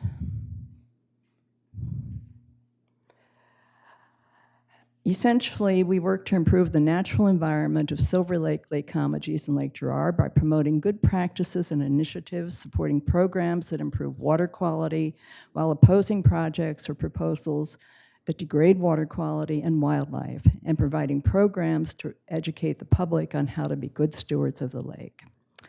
So I'm going to go through just a few of these highlights in terms of our work with, let me get this down here, our work with the state. And I think probably the most significant accomplishment we have had is the fact that no government body had ever claimed ownership of the lakes, and therefore it was very difficult to make any progress in improving them and trying to regulate them, because they do need to be regulated. So after several years of having to make some improvements without that kind of support, we did what was pretty costly research and presented that research to then Attorney General Beau Biden. And a decision came down through the solicitor that, in fact, the state has always owned the lakes as a natural resource, going back to the time when it was actually a grant to William Penn. So we were happy to have that decision. Of course, DENREC is the managing agency for the state, and I just, by way of maybe interest to you, at one time when we were all trying to figure out how to get the west end of Silver Lake dredged, the city had committed about $100,000 to the $300,000 they had estimated it would cost. But once the state claimed ownership, you were off the hook for that amount, and the state actually picked up that charge, that cost.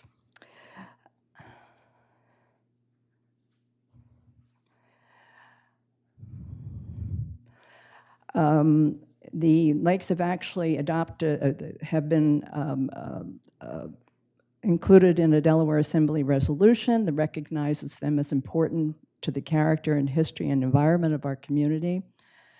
One of our, this actually belongs under what we have been working on with the city, but one of our very first projects was a multifaceted environmental improvement for Lake Girard, and that was in 2005. And that was a result of people living around the lake coming to us and saying, we have a terrible situation here with pollution, with algae, with fish kills, and we need to improve it. So we went to the city officials and brought DENREC in, and that was the first restoration that was done for Lake Girard. And of course, now we know that the west end is filled in and is going to be a costly other restoration that needs to be done. A new spillway was created, the one I mentioned earlier, that goes from Silver Lake into the ocean, and that was done by DENREC. And under the new management plan, that will probably be addressed, and maybe something different will be created for that. DENREC,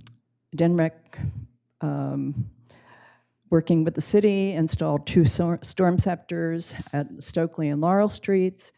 And we know that those particular drains are fed by 29 other storm drains. So you can just imagine how much flows into the lake from those 2 drains.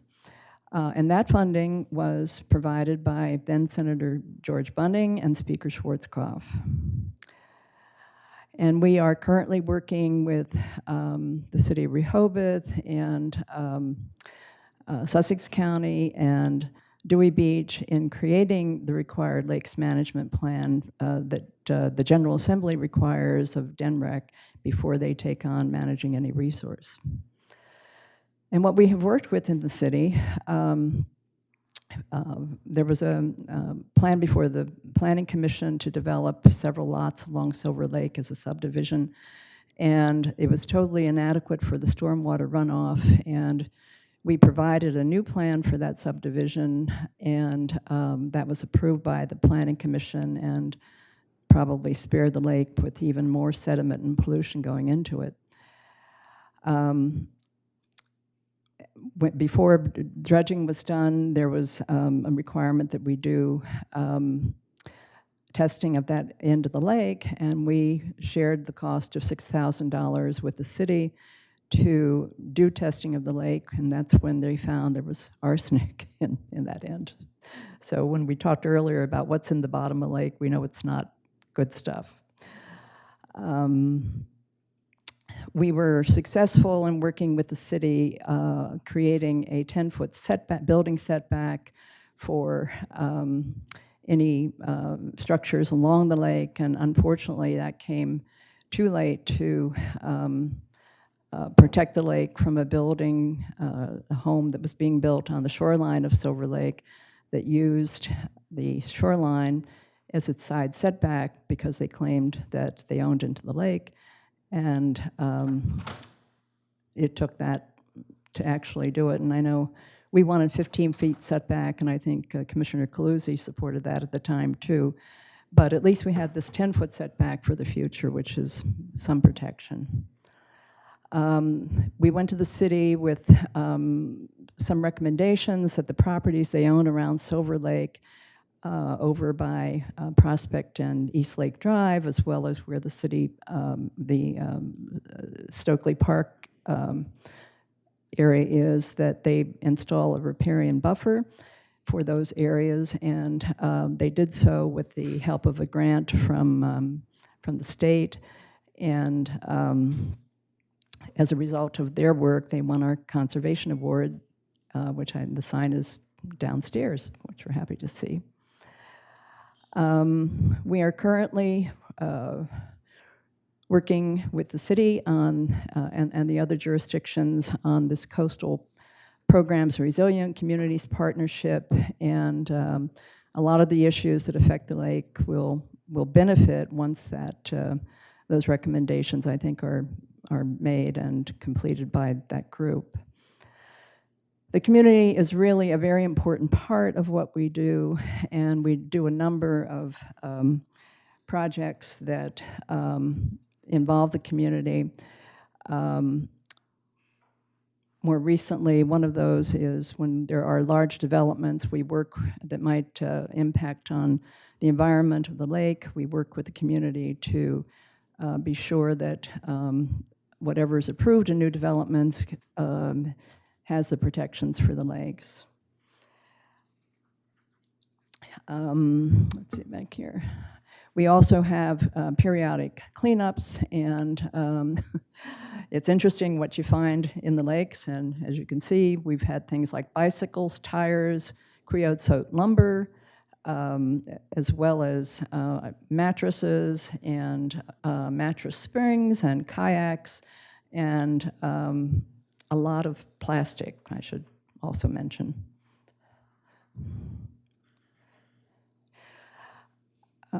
We had a situation at Lake Comegys where a huge building was going up and claiming that they didn't have to have any setbacks, and we ended up working with the Lake Comegys Homeowners Association and the surrounding neighbors that are also in Dewey, and we were able to have a former 50-foot delve right-of-way turned into a conservation easement. So that will now protect Lake Comegys from any further development and has very specific setbacks.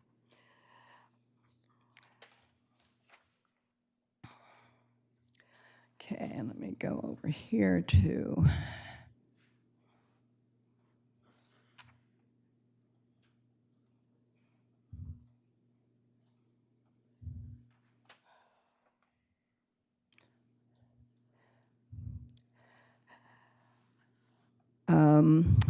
a project that we have been doing for the last 10 years with the 5th grade elementary school is really a great project.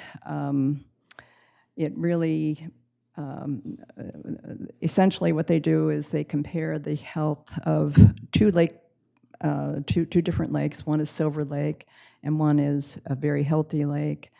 And they determine which is the healthiest and why that is, and they get to actually look at the aquatic life that's in these lakes and compare them and identify them.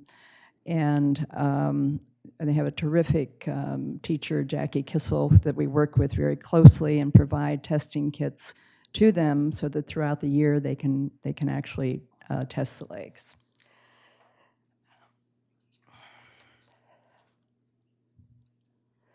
We sponsor regular workshops for the general public and also for those who live around Silver Lake and Lake Girard and Lake Comegys, so that they develop good practices in terms of what they do in their landscaping and other areas that do not harm the lakes. And we always get great speakers from DENREC and other environmental experts to come and talk about that. And we'll be doing another workshop this coming year.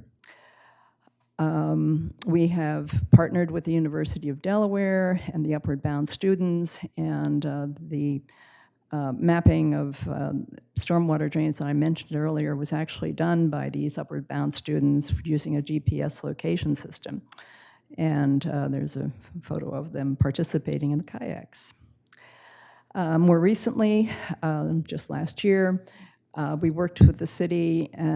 We designed a Keep Wildlife Wild sign, and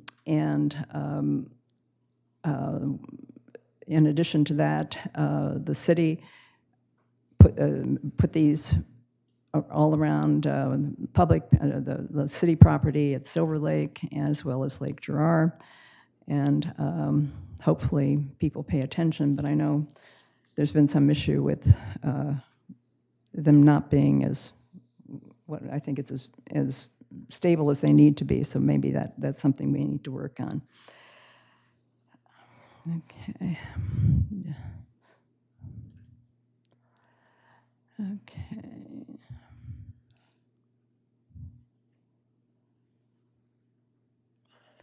Let's skip over here. We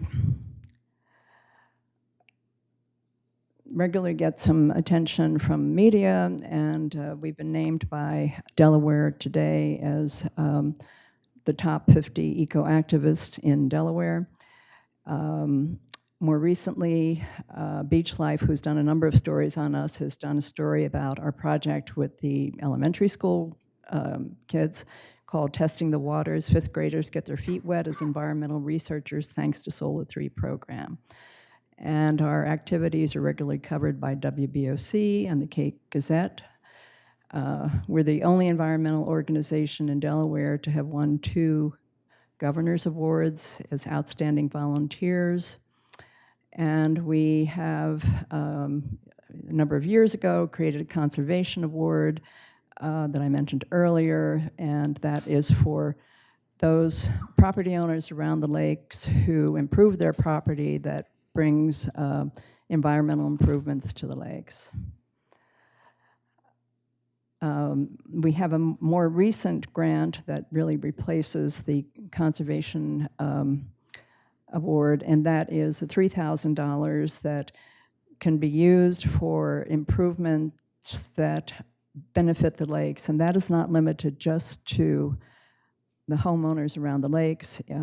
If you go to our website, there's a very specific geographical area, which is basically the certain range within the area of the lakes that homeowners are eligible for. And just very briefly, I'll show you.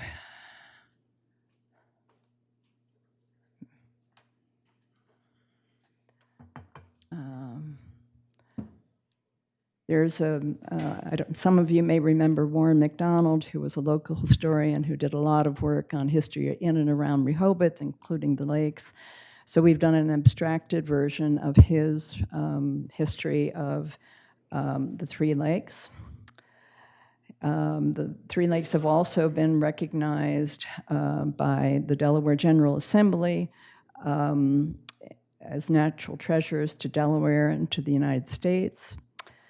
And working with Senator Lopez and Speaker Schwarzkopf, there's a sign that is dedicated, I think it's the first historic sign in the area, that is dedicated to Lake Comanches and Silver Lake that specifically talks about the importance of their history to this area. And let me see what else we have. I think that's it. Okay. Go back.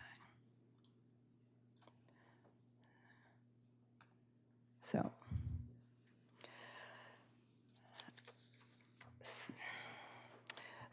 I want to just talk about what our current priorities are, and one of the things that is left over from, we were very grateful to have the commissioners adopt the resolution that the ordinance that actually had been in the works for a while that protects the lakes from stormwater runoff from construction sites.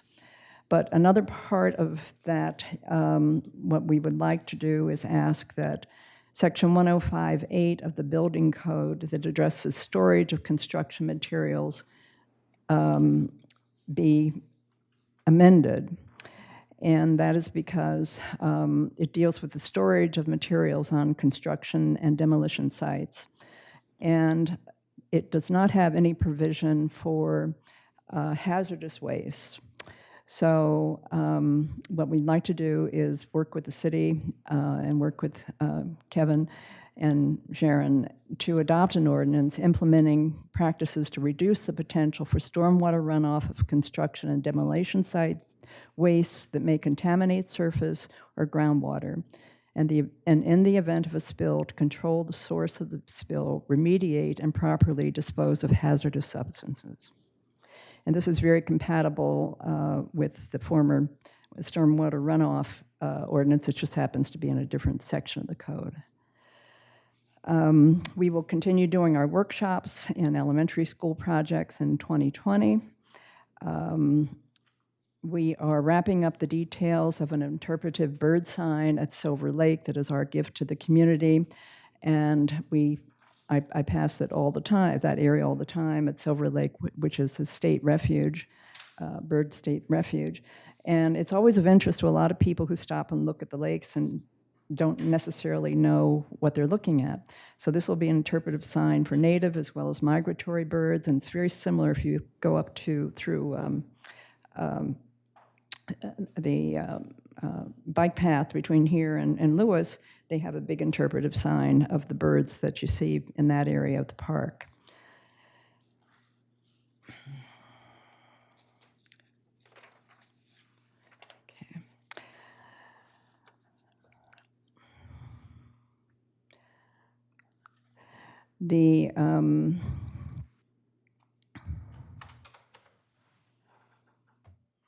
We are also going to be working on our recommendations for the city's 2020 Comprehensive Development Plan. And we're going to continue our work with the city and others on the required lakes management plan. And one new issue, it's really not new for us because we see it as a problem for the lakes, is plastics. We all hear more about the impact they have on our environment, and that certainly includes what we've seen that we've had to pull out of the lakes.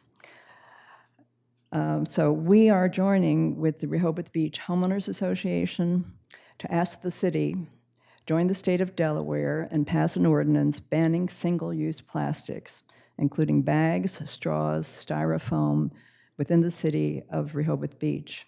And I think there was a presentation by the elementary school kids a little while back on this, and I think it really has to be taken seriously. I don't know if anything resulted from that, but we were really at the stage we need to look at that big problem. Jan Konasy, who will be serving on our board come January, has prepared a packet of information for you relating to the importance of regulating plastics, and she's going to distribute the bags. And these are actually the kind of bags that we give out at our workshops and to the elementary school kids, as well as backpacks. And there's material in there that will give you a lot of background, and we will be following up with you.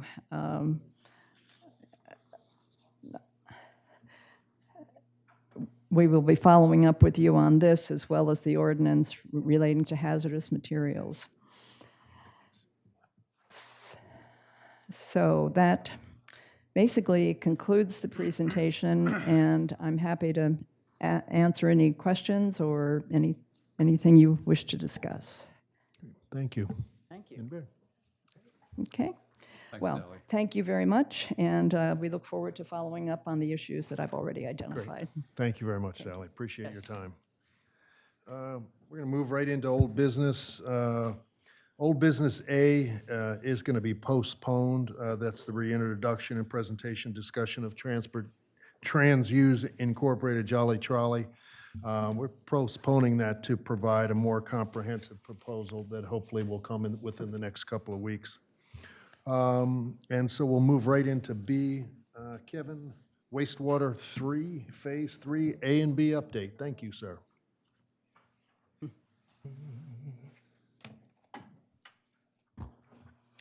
Thank you, Mayor and Commissioners and members of the public. I was reminded last month that I hadn't come back and talked to you about kind of the emergency we had talked to in the spring, late winter, early spring, with that mixer down at the wastewater treatment plant. So I wanted to provide a little update on that. We made it through the summer, obviously, and then show you what our next steps are going forward with the continued upgraded program down at the wastewater treatment plant. So just to recap, most of you have seen this. A couple of new commissioners, maybe not, because it was developed several years ago. The upgrades at the wastewater treatment plant have been broken into 4 major phases. First phase was the filtration and clarifier replacement, which was done concurrent with the outfall project. So we did the clarifiers and the filters with that. Phase 2, the city manager mentioned in her report that the bids were opened a week or so ago, and they're being evaluated now. But that was the electrical upgrades and then some urgent structural upgrades that I had come and asked you for permission to include in that phase of the upgrades as well. So initial look at the bids are very good, we don't anticipate any problems with them. We're actually meeting with the county tomorrow to scrub the entire result and should have a recommendation for your look here in the coming weeks. Is this the one where you're using the county contracts to kind of get That's correct. economies of scale? Absolutely correct. Great, thanks. Phase 3 was our treatment process, enhanced the treatment process. So that was the oxidation ditches. You know, we showed a bunch of pictures of those, that lovely mess last spring. And then the dewatering, which is part of the agreement that was signed with the county, or to facilitate the agreement that was signed with the county in 2018 to provide them with dewatered sludge. They're then going to come pick it up and take it to their plant and ultimately land dispose of it in a landfill, and then gets us out of the land application of the sludge. So we'll talk about that here in a second with the breakout of Phase 3. And then Phase 4 was kind of the other things that are left that need to be done down there. So I want to talk a little bit about, we talked about the mixers last spring. There's a wonderful shot of our plant, but if you recall, we have 4 of these mixers down at the plant, and they keep all that mixed liquor, it's called, churning. So it's injecting air and mixing all that. And that's probably the guts of our treatment process. The bugs get in there and eat the waste. So there's our beautiful mixer 2. As you remember, it was not able to operate at full speed. Remember the knocking? We had a video last time that had the sound with it. It was knocking. So we had an issue. So in order to make that hopefully last through the season, we reduced the RPMs on that. So it was slowing, but now it wouldn't get the air through. So we had to do a makeshift air system to get air into the far side of that weir so that it would actually churn and inject air into it to maintain the treatment process. So all of that worked, the makeshift air injection system, the reduced speed on the motor. And then once we made it through the end of the season, then we could unwater half of the oxidation ditches, half of them, so we could get in and start working on it. So what we've done immediately was we ordered the new mixer, the new mixer assembly, and that's the shaft, the motor, and then the gear system for that. We aren't able to quickly do anything with the air yet, so I'll talk to you a little bit later in that. But for mixer 2, we're completely replacing the mixer assembly with the hopes, and we'll have that done probably in about a month, certainly prior to the next summer season when we would need to bring this back online. But hopefully that'll get us through another season before we can get the rest of our Phase 3 upgrades done as well. So mixer 2 will get replaced, have back online prior to this summer season. But because of the issues we had with that mixer, and they're all about the same vintage age, we're very worried that the longevity of these mixers and the mixer system is not as reliable as we would like it to be. So we really didn't want to operate on those 3 old mixers for any longer than absolutely possible. So what we've done now is we've kind of segregated or separated portions of the Phase 3 project, which was the treatment process and the dewatering, because to do that all together is going to take about 2 years to get the design done, get it advertised out on the street, procured, and then installed. Whereas we can get those mixers replaced by pulling those out, get those in time. It won't be for this season, but we'll be able to get it out on the street and is awarded and installed before the following season. So by breaking it out, we only have, we'll get 1 more year, we hope, out of those existing mixers and have them replaced in time for the following season. And at the same time, start on the design process for the dewatering piece and do that at the deliberate pace to get that under construction, under contract and constructed to have complete, all of Phase 3 completed by the following season. So 1 more season of just, the old mixers, getting them through another year, and then replace in order for the following season. So that's the idea behind breaking it out into phases so we can move forward more quickly with the replacement of the treatment process itself. Just a reminder that both of these phases are going to be funded out of the remaining SRF loan, which is about, I think, 10 or 11 million that's left in the SRF loan. I'll give you a little idea on the schedule. That's by breaking out phase 3, you can see we can get in operation in time for the summer of 2021, which is a big improvement because there's, if you can see it across the bottom, that's the entirety of the phase 3, which that dewatering process, the design and construction of that is a lot more time consuming than just the mixer replacement. So that would have taken us out until the summer of 2023. So we can save us probably 2 summers on the mixers themselves without having to operate just on the old mixers. And you think the operations on the old mixers, you can make it through the summer? We feel pretty comfortable because our makeshift system with the air was successful this year. So if we need to repeat that, we can. So that's our first, because we went through it once, we have a little better feeling about being able to make it again if we needed to. But Kevin, right now, they're not showing any signs of... We're not hearing the visible knocking sounds that we were hearing out of Mixer 2, which is a clear indication of there's a knock within that. Right. Replacing them now is being proactive and preventing a lapse in their function. We certainly hope so. Mm-hmm. Other questions? Great, thank you. Walter.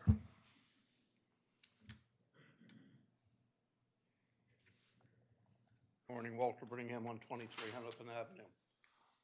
Reminding all of you, because Kevin's timeframe's a little off, talked about spring when this item came up about the mixer as a subject. And it was the second or third week of June, and it was critical. And I asked the question, has DNRC been notified? Are they involved? And the answer was no and no. And at the last meeting, I said, where is this? And I don't think any of you know what's happening. And this one mixer, if it went out of service, we were going to get cited. And if we pulled it out of service, we were going to get cited either way. And that was wrong. And we were, at that point, the third week of June, we were at critical point. We couldn't pull it out. And we were not the 4th of July. And we were in bad shape going into it from somebody. I've operated ice plants in places like this. We had no spares. And now we get told, I guess my question, first of all, I don't know whether to get it answered, what's the mixer cost? And now we hope to have it done prior to next summer. These are items, folks, that you wouldn't operate a bad tire on a car and hope you made it till next spring.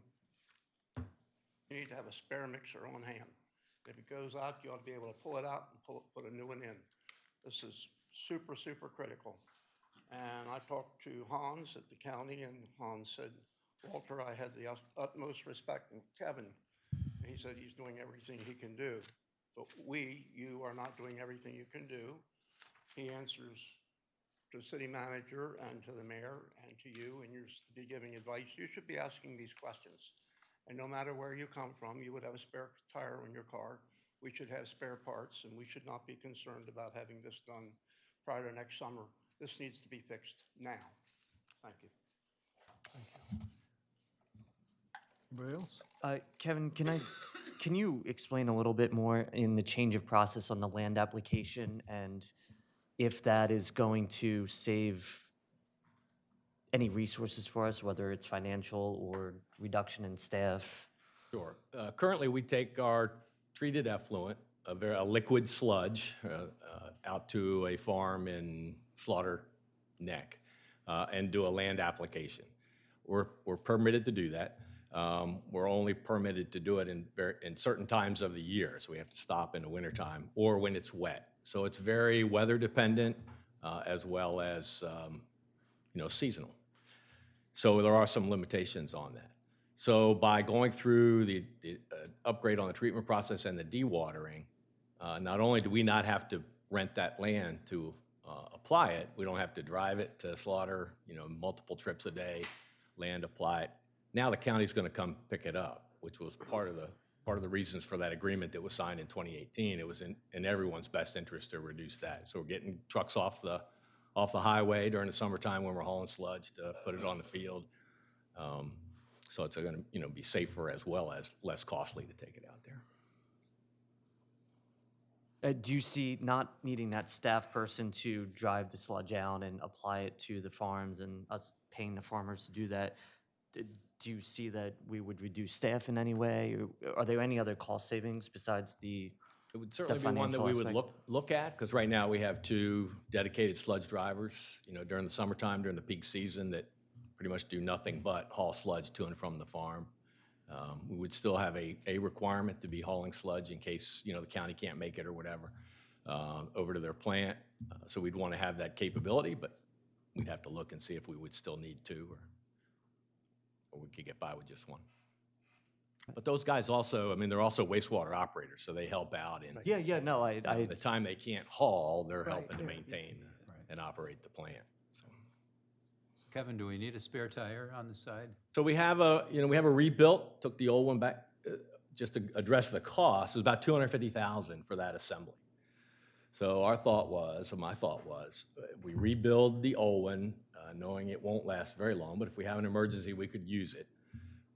While we expedite the design on to replace the other 3, as well as the electronics and everything else that goes with that, and get that done as soon as possible. So the feeling was it's prudent risk to take to have the rebuilt as the backup, put the new Mixer 2 in, and then proceed as quickly as possible with the design to get all 3 of those replaced. Anybody else? Great. Thank you very much, Kevin. Really appreciate it. Sure. Next Mayor, item on- before you go, Sure, please. I'm going to take 30 seconds, just because this project got a lot of interest. We had a lot of people stopping out on Delaware Avenue.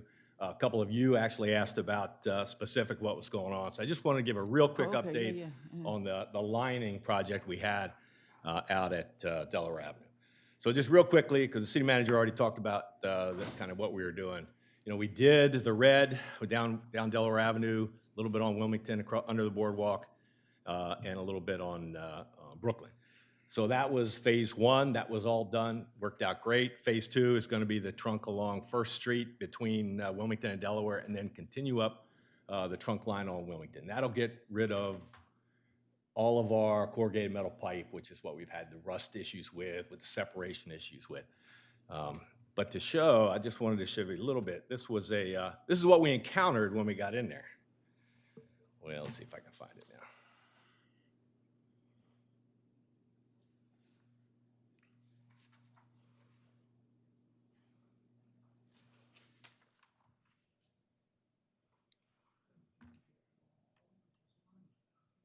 That's not it either. All right, so I'll show you the post just because I have it here. So this is after the lining was done. As you can see, it's reformed again. It's a resin impregnated liner that goes into the pipe, expands out against the wall of the pipe, and creates a new pipe inside. Looks pretty good. But I just wanted to highlight one of the things that we had found. If you recall, over at Delaware Avenue, there's a sinkhole there that we continually have to go in and add material to. It's right in front of somebody's driveway. They're calling all the time, hey, the sinkhole's getting bigger, and we continue to fill it up. So one of the things that we found as we were doing this is you can see there is a pipe running right through the middle of our storm sewer. So this was a sewer lateral from one of the adjacent houses. We encountered 3 of those. We were able to fix. The other thing, if you look up here in the top right-hand corner, this was an old PVC pipe that had been attached to a roof drain system, which then drained straight into it. It stuck into the center of the pipe about a foot, so stuff going by could get caught on that, clogged up, and reduce the capacity of that. So jumping ahead, yes, sir. Let me ask you something. Could that be the situation on Rehoboth Avenue? You know how we spoke about it early on, that Lita was saying that the waste coming through? Could there be a couple of those things in the storm sewers on Could Rehoboth very well Avenue? be. That's what our smoke testing or whatever we just video and whatever we decide to do will help us identify. The interesting thing about this one,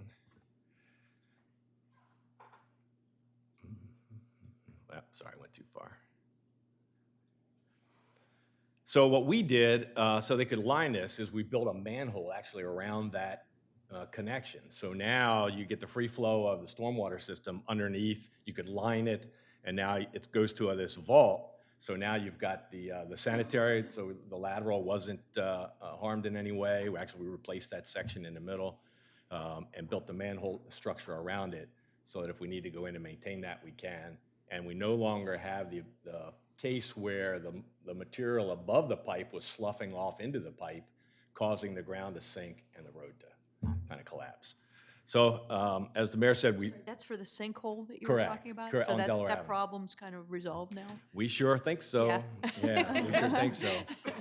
And, Okay. you know, we think we have the situation in a whole bunch of places Okay. in Rehoboth where we have continuing sinkholes. So we're gonna, we're videoing this year as you guys approved in the budget last year, and hopefully we can get some more repairs done.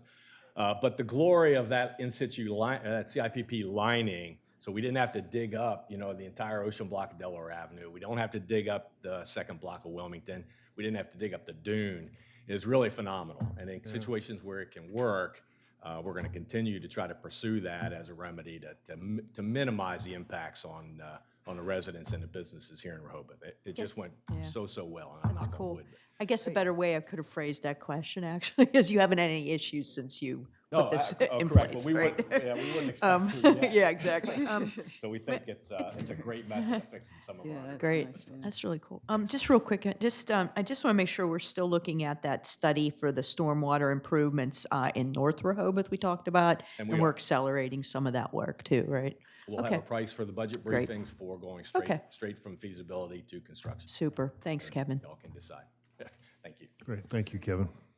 And we're moving to continued discussion and updated version of proposed amendment to Chapter 270 as it relates to administrative grant of dimensional variances. Go ahead. Thank you, Mr. Mayor. So last time you were together, there was some changes that you all wanted made.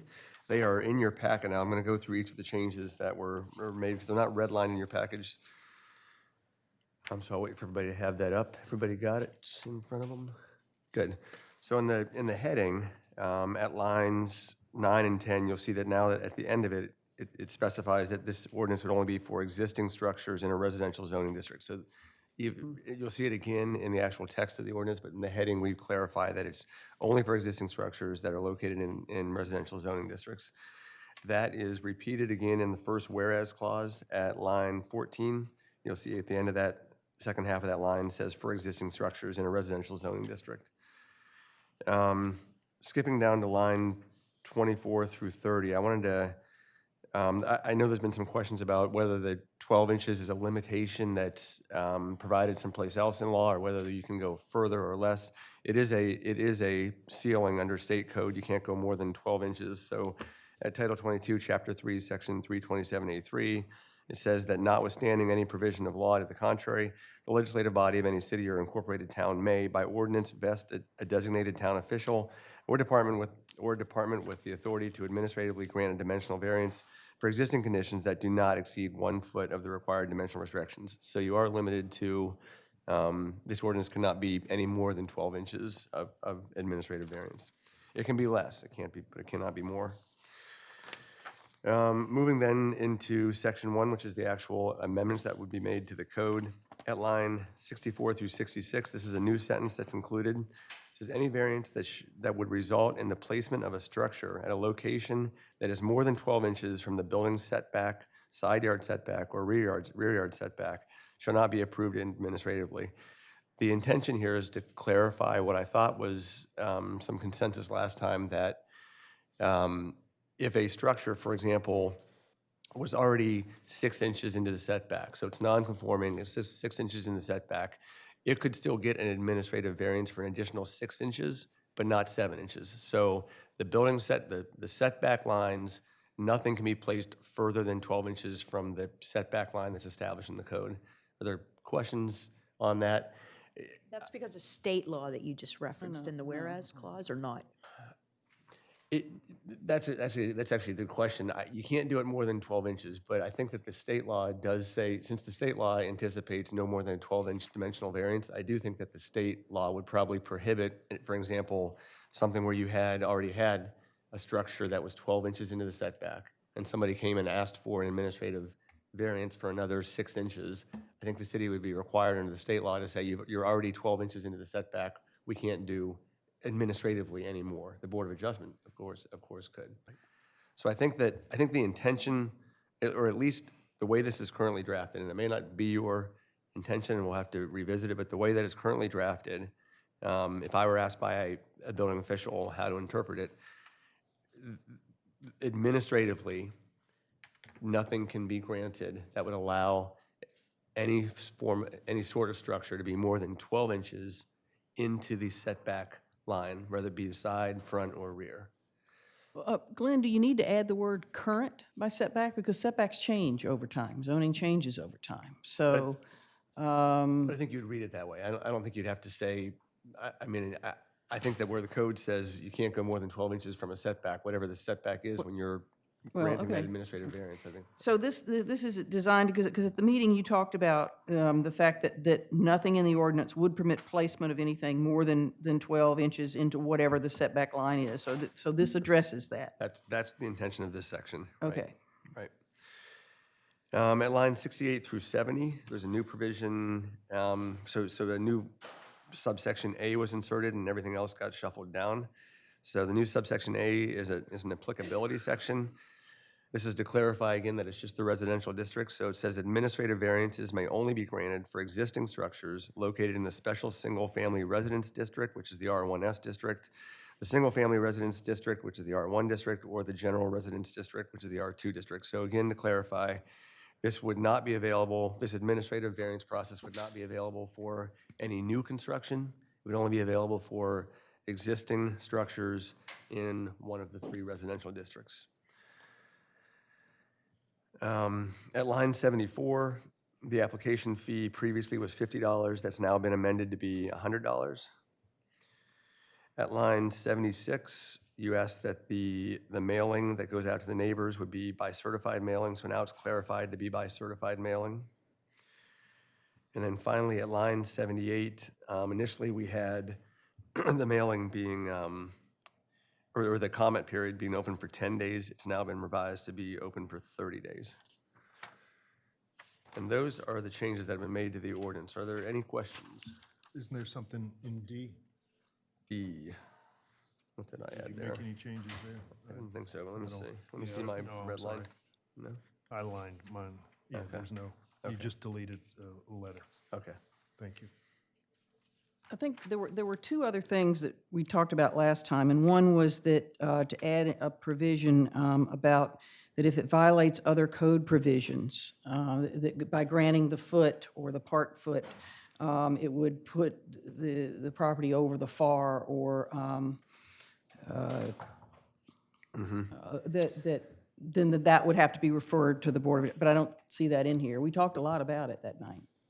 We can clarify that. I think that, I mean, Matt, correct me if I'm wrong, but I think that's, to me, it's clear in my mind that the variance is only for the setback. And if for some reason the variance would violate some other provision, Okay. then you're not allowed to administratively provide a variance for that. So it would be the same as providing. If you want clarity, commissioners, I'm happy to add something if you think I it would needs ask to be. the building professional whether they think that we need clarity there. You know? I don't think this gives us the authority to say, hey, you can push your wall out a foot. It only gives us the authority to say, you're increasing your exterior siding by 1 inch or 2 because it's a different siding type. Or you're replacing your HVAC system, which is now 3 inches bigger than your existing HVAC system. This doesn't allow for movements of foundation walls or things like that. In my opinion, it wouldn't allow that. That's not my interpretation. Yeah, please. Linda Kaufman, I'm Vice Chair of Board of Adjustment. So I would ask, anytime you're doing any kind of zoning changes, that we clarify it, because I think you've seen the last 5 or 6 or 7 meetings, we've had great consternation about lack of clarity in some things. And so as much as I appreciate what you're saying, it doesn't say that it's not for a wall. And so if your intent isn't for a wall, then you need to write that in, because when we get these cases in front of us, the attorney will pull that out and say, doesn't say it's not for a wall, so I can do a wall. So, you know, I'll say this over and over, be clear about what your intent is. Don't assume, because when we get the cases, all assumptions are out and they literally go to the words. And if the words aren't there, then we get stuck with it. Yeah, I will say that as drafted, it is a 12-inch variance for anything up to 12 inches. That's the intent. I mean, so I'm not saying everybody has to agree or not, but that was the intent, is that, so I'm not sure, Matt, why it wouldn't apply to a wall, quite frankly. I mean, that was the intent. It's 12 inches, you know, with all the other, you know, considerations around it, such as you got to get approval from your adjacent neighbor, or you have to notify adjacent neighbors if they don't agree. I mean, so there's checks and balances. So I'm not, I think the intent was to have it apply to whatever. I mean, And that's all I was bringing up. yeah, Is that's the intent. the way this is written right now, it's anything and anything that I want. I could go before the building and get 12 inches on a residential.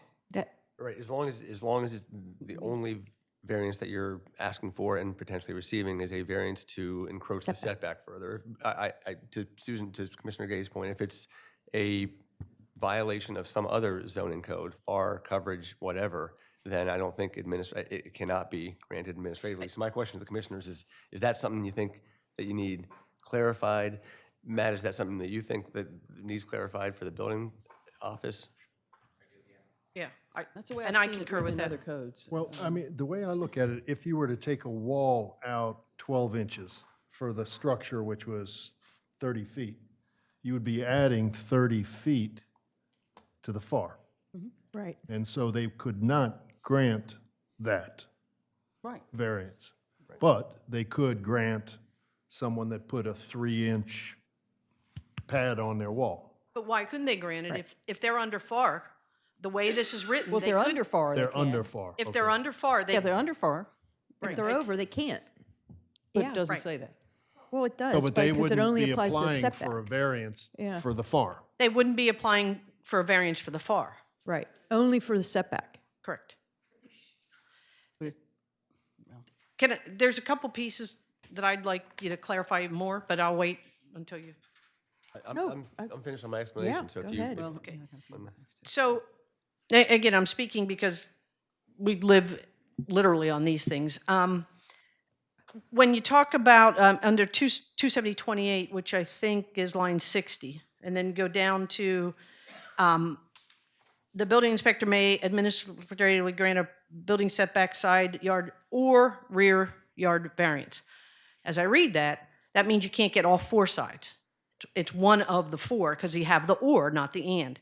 However, I would ask that you clarify that if that's your intent, that you say, in no way is this intended to be more than one of the 4 sides. Because again, an attorney's going to come in and they look at that, and I would argue that the word or means it's any one of the 4. But I got to tell you, we get attorneys who wordsmith this to death. And so if that's the intent, then I would simply add a line that said, in no way is this intended to be more than one side. I don't think that's the intent, but I could be wrong. I think No, the I mean, if you No, use that's not the siding as an intent. example, you're She's not, right. it probably isn't siding on, but I mean, could you do the same thing that Ms. Kaufman suggested by having and/or? Well, but then what you get, and just be careful, what you're getting is I could come in and ask the building inspector, as long as I'm within FAR, to go a foot to my left, a foot to my right, a foot to the back, and a foot to the front. And if the house is 30 by 20, you've got about 150 or 200 feet into setbacks. Glenn, at the last meeting, you talked about no stacking, and I'm trying to remember what that meant. Was this it? No, well, what I was trying to convey is that you asked, I think, about take just one side of the structure. So if somebody came in and said, may I have 6 inches, and then 3 years later, somebody came in and needed a reside, maybe a new owner needs to reside and says, can I now have 3 more inches? I actually think under this ordinance, you could do that until you got to 12 Until you inches. got to Until you 12, get to okay. 12 inches, and then there's Okay, no additional. okay, so that's not the same issue as this all sides. Although I'll hold So- that thought too. Yeah, So, okay. but that is a question. As it's drafted, my intent was that if somebody could meet the legal standard and show that they needed 6 inches on one side of the house and another 6, and say 8 inches on the rear of the house, making it even more than 12 inches, that would be permissible under this ordinance, so long as the legal standard's met. So they could go into any setback, but not more than 12 inches. But cumulatively more than 12? Yeah, Yes. Yeah. The I way thought it's- in aggregate, it could not exceed 12 Yeah, I inches. thought the aggregate was 12, because that's I think those, that- I That think would that'd be be- my intent. those sample cases which were, that they had were more. I think it'd be incredibly difficult for the building inspector's office to keep track of that, because, I mean, we're talking over many, many years now. Somebody can come in and say, I have like 6 inches on the back, and then 8 years later, somebody comes in and says, I want 12 inches on the front. I'm not sure that their records would ever be good enough to say, well, you've already got 6, you're only permitted 6 more. I haven't, maybe you've seen other examples, but everything I've read seems to suggest that it could be any side. I mean, you got to I think you have to look at this all through the filter of the legal standard. And I know I know that gives some of you some pause, because we're asking the building inspector's office to apply a difficult legal standard that the Board of Adjustment needs to apply. So the intention here, again, is not to be rubber stamped. If the intention was to be rubber stamped, you ought to just change the setbacks and make them a foot shorter, right? So that's not the intent. The intent here is somebody has to come in and make a showing that meets a legal standard and an exceptional practical difficulty before they should be able to grant it administratively. And if there's hesitation on their part, it should be sent to the Board of Adjustment. And that's the safety valve. Right. But then for the clarity is, I think you all have to make sure you understand what your intent is, because even now, there's discussion. And then whatever that is, my only recommendation is sitting up at that board is make it clear so that when they come before us, we're not sitting there and arguing whether something's arbitrary or not, because as you know, that happens. Right. So the other part, Glenn, I'd ask is, you talked about stacking or property owner, but somewhere it'd be nice to be clear that it is a maximum of 12. Like, I can't ask for 12 inches and then sell my house, and then next person asks for 12. I'm not sure where you said that you had it, but it didn't seem as clear to me as if I was reading that at the end of the day, 12 is the maximum that's allowed on that house forever and ever. So I think that, the intent was at line 64 through 66 to make clear that nothing can go more than 12 inches into the setback. So it could be several requests that is a request for 4, a request for 3, and a request for 5, but nothing would result in being more than 12 inches into the setback. When the building official evaluates one of these applications for an administrative variance, the first thing they should do is say, where does the structure currently sit? And if it's 6 inches into the setback, then their mind should instantly say, if they're asking for anything more than 6 inches, they cannot grant it. Can you put something in there that says, I don't know how you say it, but that it's in sum total for all property owners in perpetuity? I mean, I don't know how you say But that. it is, because the total is the no more than 12 foot into the setback. It So doesn't say, though, matter. for me, and not It you doesn't for say, you. okay, fair enough. Survey, shouldn't a survey A survey would show? do it. That's No, what but I I'm would saying it think, doesn't yeah. say that it's 12 inches for you, and then I buy the house, and now I can't get 12 more. But you're 12 into- Linda, Well, it does. Linda, The limit is the setback. for how example, far you're my in. property, I have Yeah. a 4-foot setback on one of the sides. So if I wanted to put new siding on that had 3 more inches, I can't see him saying, that's fine. I can see him saying, go to the Board of Adjustment, because you're already inside the setback By 2 feet. by 2 feet, Now, if I was 5.5 feet and I wanted to go 3 inches, then that's in here, another 6 inches. But, there are places all over town that people have had houses for a long time, and the setbacks are already moved. And I would imagine that they would basically say no, because you're already in there, or you're 3 inches closer to it than you are normally, so you get 9 inches or whatever. That's part of the answer, correct? Yeah, But yeah, you're I'm, also asking about change of ownership.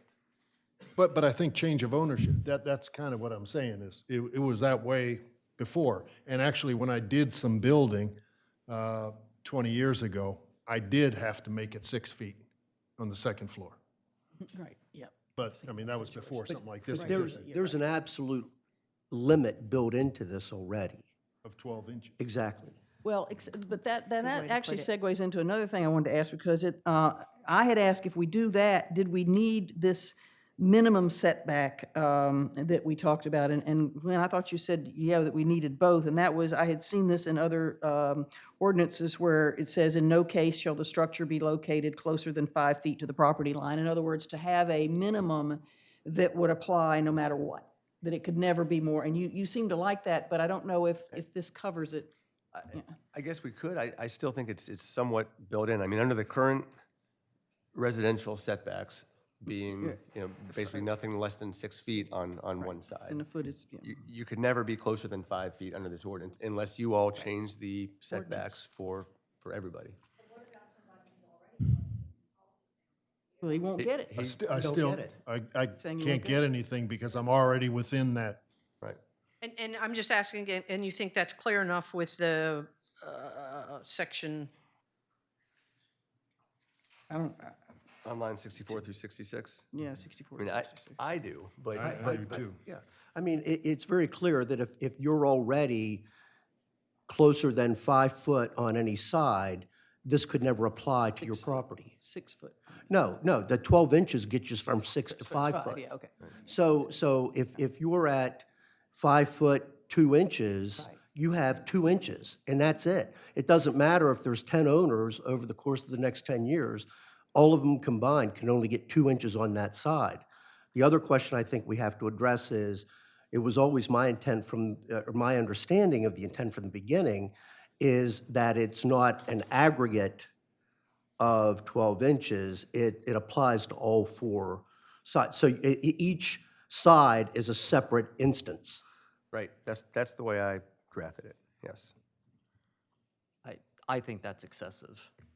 But again, Edward, if you're talking about siding that's going to be on all 4 sides. Right. Yeah, You're That's talking the point. about, Yeah. Remember, I was going to put siding in, not even part of this. There's already a provision in our code that allows for 24 inches for things like steps, and I don't know, there's a bunch of stuff. And I was going to put siding in with that. So let's go back to let's go back to the original discussion we had about this administrative variance when we first came up with it. Because we went down that course of administrative variance versus specific exemptions within the code. Right. The administrative variance, I think, is intended to apply to those things that you really can't anticipate. If there are things that if you're really trying to address known situations, siding, maybe HVAC, perhaps, that's when this ordinance gets scrapped and you say, let's just address these 3 items that we know are recurring and we're going to just do exemptions for them. This ordinance is really intended to apply to things that you really might not be able to, anticipate. That's right. Yes. No, hold on. Mark Betchko, 98 Sussex Street. Mr. Mayor, I think you made a great example. Your property sits in the setbacks. I'm thinking of my street, I'm on Sussex Street, the last block. Not one house doesn't sit in a rear or side setback. So none of those houses would be able to take advantage of this. And I think throughout the city, any property built prior to 2004 is going to be built to an older setback, and a portion of that house is likely to be, this ordinance would be unavailable to them. So I don't know who this is really going to help. Just newer properties built from 04 forward. Sure. That's where I intended it. There are, I'm, on both sides of me are properties that were probably built in the 30s when there were no setbacks at all. And I assure you that if they opened their windows and I opened mine at the same time, we might be very close to touching. And right now, on one side, I'm sure they're going to tear it down. On the other side, they probably never will. But if they needed to reside or do something, I don't know how close they are, but they're like 2 feet. but a lot of the older houses in town, and you know, fortunately, not all of the older houses have been torn down. So there are houses that were built, you know, as you well know too, that there were no, I mean, they were built on the front property line. My neighbor's house is built directly on the front property line.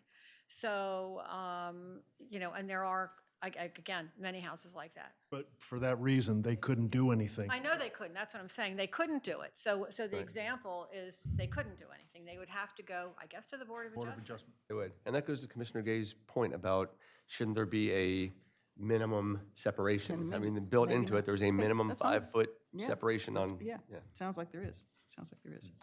Just the last question, I had brought this up before. Process, I don't know who's going to address process, but you know, our hearings are recorded, they go to court and all that stuff. Is there a process where attorneys are going to be allowed to present this to them, or is this an informal kind of conversation? Has that been discussed, or is there any intent? Because, you know, what we end up getting then is whatever the end result. Like if they approve it, it's done. If they don't approve it, it comes to us, and I'm not sure what paperwork follows. Yeah, my hunch, Laura, is that this will be, or Linda, this will be just like applications that come before you. If it's a smaller matter, they'll come in with less firepower. If it's a big, massive hotel that wants something on the rear side, they're going to come in with attorneys and everything else, and that's when Matt's going to call me and say, here's what's going on, I got to figure out. Which it wouldn't even apply to that big hotel, though. It's only No, 'cause it's residential. residential. So that's not, it's just residential existing, so, yeah, yeah. And it's so- not new construction. No, no, no. Yeah, but you just raised an interesting point. I mean, thank you, Linda, for saying that, because the one thing I'm still struggling with is not only the process, but you know, I guess the transparency of the whole thing, because I know there was a lot of talk at the last meeting about how we have very experienced building professionals, and they make these kinds of decisions. They interpret code every day. We should trust them, et cetera, et cetera. And I don't disagree with that, but what it boils down to is that the decisions they make every day are the interpretation of the code, and a variance, by definition, is an exception to the code, and it uses different criteria. And you know, in this case, a exceptional practical difficulty, and that's not a standard that they use every day. It's a standard that a board of adjustment makes in a public setting, recorded with attorneys on both sides. So I don't understand how the process is going to, and how the decision is going to be made, because what if even a residential applicant comes to the hearing behind closed doors with the building professional and brings their attorney? There's no hearing. Well, no, the meeting, okay. all they do Comes is to the submit an meeting and brings their application. attorney. Is that acceptable? I would think it would not be, because then the city doesn't have legal representation at that meeting. Yeah, I mean, there are times when Matt or somebody in that office realizes that a meeting's coming and they learn that an attorney's going to be with the applicant, and they'll call me and say, can you be there? And so I mean, you could build something into the, you know, I'm not sure exactly, I'm thinking through, you know, you could require, you know, a short report of the building official explaining why it was granted or was not granted. So, you know, some process they go through to clarify that the exceptional practical difficulty standard is satisfied. Yeah. I just don't know what level of process is appropriate when we're trying to do something. We're trying to a little bit, I think, make this process of administrative variances more efficient than a Board of Adjustment application. Right, no, I get it. Yeah. But I also understand that there's some need for transparency. But there's also, everything that he does on a daily basis is his interpretation of the code. Right. And so this would be his interpretation of this part of the code. It would be his interpretation of the exceptional practical difficulty. Yeah, of this. I mean, it's, when he interprets the code, he doesn't have a recording going or a tape Right. or anything like that. Right. So that's the way I see it is, if this is implemented or put into the code, it would be his interpretation as it is his interpretation on a daily basis. Agree. And this will be reported as part of the, Well, you know, and, whatever you know, gets granted will be reported as part Yeah, of we the. talked about that, and I think that's yeah. great that it's. So it is transparent. It's going to be reported, but it's going to be reported, I mean, the way it's reported now is like on a spreadsheet where it just has And even if it's broken out as a separate category, it would just have the address and the fact that it was granted and maybe the amount of variance or whatever. There's no report, I mean, whereas, as Linda says, Board of Adjustment is recorded, there are minutes, you know what the rationale was going into it. There is, I mean, I'm not saying that we shouldn't do the ordinance, I'm saying maybe we should have a process in place for there being some sort of documentation as to how the decision was made or why the decision was made. And is there an appeal process? That's the other thing I wasn't sure about in here. If someone disagrees with the decision after the fact. Board of Adjustments. They Right. go to the I mean, Board that's of the appeal period. process, There's you no go to the appeal. board. Yeah, you go to the board. Well, I mean, And I the think thing is, like, I mean, when there's an application Yeah.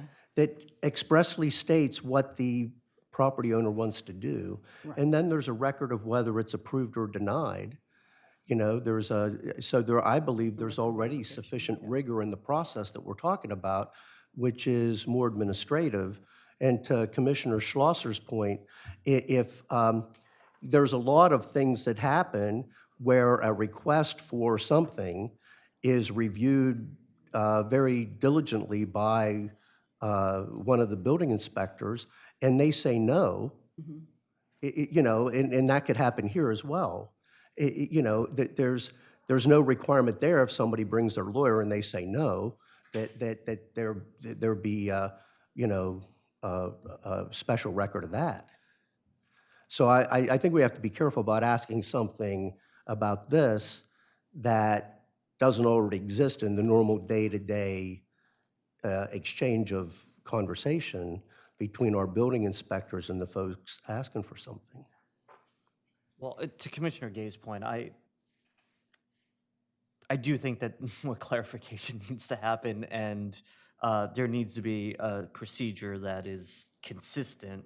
And I would like it to be by written form only, the decision replied in writing, and it not be these inconsistent conversations being had. So, Glenn, it maybe is a matter of thing, I mean, under quick check or whatever, when we apply the law and the exceptional practical difficulties, when we render our verdict, we have to explain which of the criteria and why. Yeah. And so I would recommend maybe that in a written form, if they grant it, if they use exceptional practical difficulty, that it says that that is and why, so that at least there's a written record going forward that explains that they met that legal standard and why. That would be good. I would agree with that. Yeah. So we could do in like in subsection D, line 83, within 30 working days after the administrative variance application is submitted and accepted, the building inspector may approve or deny the administrative variance through a written decision, period. The decision of the building inspector shall be governed by the exceptional practical difficulty standard. Just to clarify that it's a written decision. Would that- I Yeah, think that's so. fine, that's all fine. you need to do. And there's other criteria besides exceptional practical difficulty, but I assume that that's the major one that would be I think applied that's the here. only one that would apply here because it's always going to be an area variance because it's Yeah, a it's an setback area, issue. right. So I think that'll be it. I'm fine with that. I think it makes sense. Sure. Speak again, please. First of all, I've lived here a long time, and we have a lot of turnover in building inspectors. So, you know, I think we just need to understand we have a good building inspector now, but we don't always. The other thing that really concerns me is the part where we live on 50 by 100 lots. Most people in there, you know, who move here did not come from a 50 by 100 lot, and it makes for very close neighbors, and you do your best to try to always get along with your neighbors, and et cetera, et cetera, et cetera. So by only having the people who live abutting you be able to say something about it could cause huge issues in a neighborhood. And I think they need to be notified. I mean, we're dealing with a variance request on a hearing that's going to happen next week in my neighborhood. And I will tell you, it has, you know, we have a neighborhood where people are friendly and they talk to each other, blah, blah, blah. And we are all really concerned about how this is going to impact the neighborhood when we oppose the variance. And that shouldn't be. you know, if people have concerns about a variance and a precedent it would set, even an administrative variance, no matter where they live, they ought to be able to say something. I suspect the building inspector would take, a bigger, concern about it if it was a next door neighbor, but it is tough. It is a really tough situation. And if you've never had that happen to you, if you haven't had one of your neighbors ask for a variance, you have no idea. Am I right? Oh, yeah. It is extraordinarily tough and can cause, problems, in an otherwise very cohesive neighborhood, especially when the people are new. So I just want you to think about that, because I'm telling you, we are dealing with this in my neighborhood now, and it's very, very difficult. Thank you. Anything else? Please.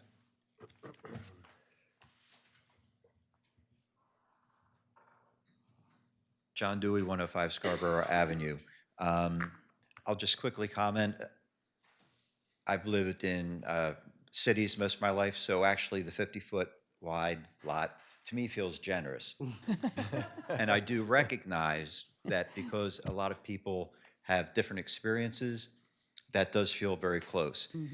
I also want to point out that, and perhaps I'm not reading the draft ordinance thorough enough, I'm struggling to find what prevents a homeowner from coming forward with a proposal that would increase into the setback by a foot on 4 sides of the house, and that not require a higher level of review other than a signature from the building inspector. I'll go back and reread things. Perhaps that's not a valid concern. Perhaps it's already addressed. I think you're right. I think the ordinance as written would allow on all 4 sides up to 12 inches, so long as the legal standard is satisfied. But that is the way it's currently drafted. Then I will state my very firm objection to that moving forward. I'm very concerned about that proposal. Thank you. I'm having trouble recognizing what you could actually do to make that happen. Somebody give me an example. I'm right now can't. I think it'd be a hard case to present where you get all 4 sides of the house. I want 4 air conditioners on each side, or I'm personally having a problem coming up with something. So Or like I have 2 units, one's on one side, one's on another, one's on one side and the other's on the other side. You know what I'm saying? I could see that scenario. I have that scenario. Or a renovation, maybe, where you were going to increase the size of the house or something. Where you're just doing 2 sides. Or all 4. Or all 4. Or all 4. it would be hard to do a renovation and then just get rid of the footprint and start all over again. That would be new construction, right? I mean, really. There's a house in my neighborhood that's just doing a renovation, and they're putting new siding on all 4 sides. They're not ripping it down. In fact, it's a nice house, and that seems now they're to me just to be doing reasonable. 4. They're doing like 4 kind of renovation on a couple different sides. I'm not saying that they're coming in for this. I have no idea, but I'm saying that's an example of somebody that might come in. But I'm just talking Where they about have 2 or 3 a foot on each sides. side. Just I have a hard time imagining. But still, that. remember, they still have to meet FAR. They still have to meet all those other requirements, and if they don't, it's not approved. Right. So, I think that would be. I couldn't imagine that somebody Yeah, would I can't imagine. meet a legal standard on all 4 sides. I'm sorry, I interrupted you. Did you? No. We've got one. We've got I just another don't, hand raised. I don't know who this would actually apply to. I don't either. I mean, Yeah. so, Yeah, stand. Yeah, please. Dan Mills, 34 Maryland Avenue. I've been leaning for a long time toward the scenario where you actually codify what can happen. Let me give you 2 examples, and this is maybe a good case to pause and go back and look at some examples that made it. On Maryland Avenue, some of my neighbors, there's a house that was built within 2 feet, on one side within 2 feet of the property line.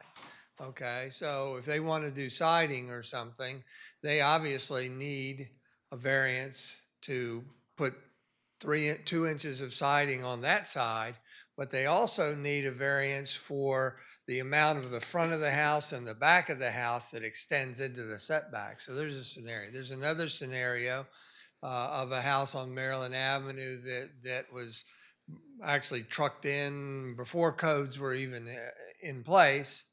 And it is within 5 feet of the rear property line, and it's within 2 feet of each side. So right there, you've got one whole side, the back, and another side where they did apply for, and this is like 20 years ago, they were able to encapsulate asbestos siding by putting a piece of plywood over top of it and then putting vinyl siding on it, which only added 1.5 inches to it. But again, they were already in the side yard setbacks and the rear yard setbacks. So they that's would have to three- go to the three Board of sides. Adjustment. wouldn't apply to that. This wouldn't apply to them. They have to go to the Board of Adjustment, because Well, I guess my point is looking at codifying that if you have an existing house and you're re-siding, that adding up to 3 inches to your house should be acceptable. I think that you can identify, I think, as Glenn said earlier, I think you should be able to identify common problems that could just be codified and applied to it rather than even having to go through this process. And then in the future, when you find that there's a plethora of variances that need to be considered under this administrative variance, then consider it. But right now, I don't think you're there. So, thank you.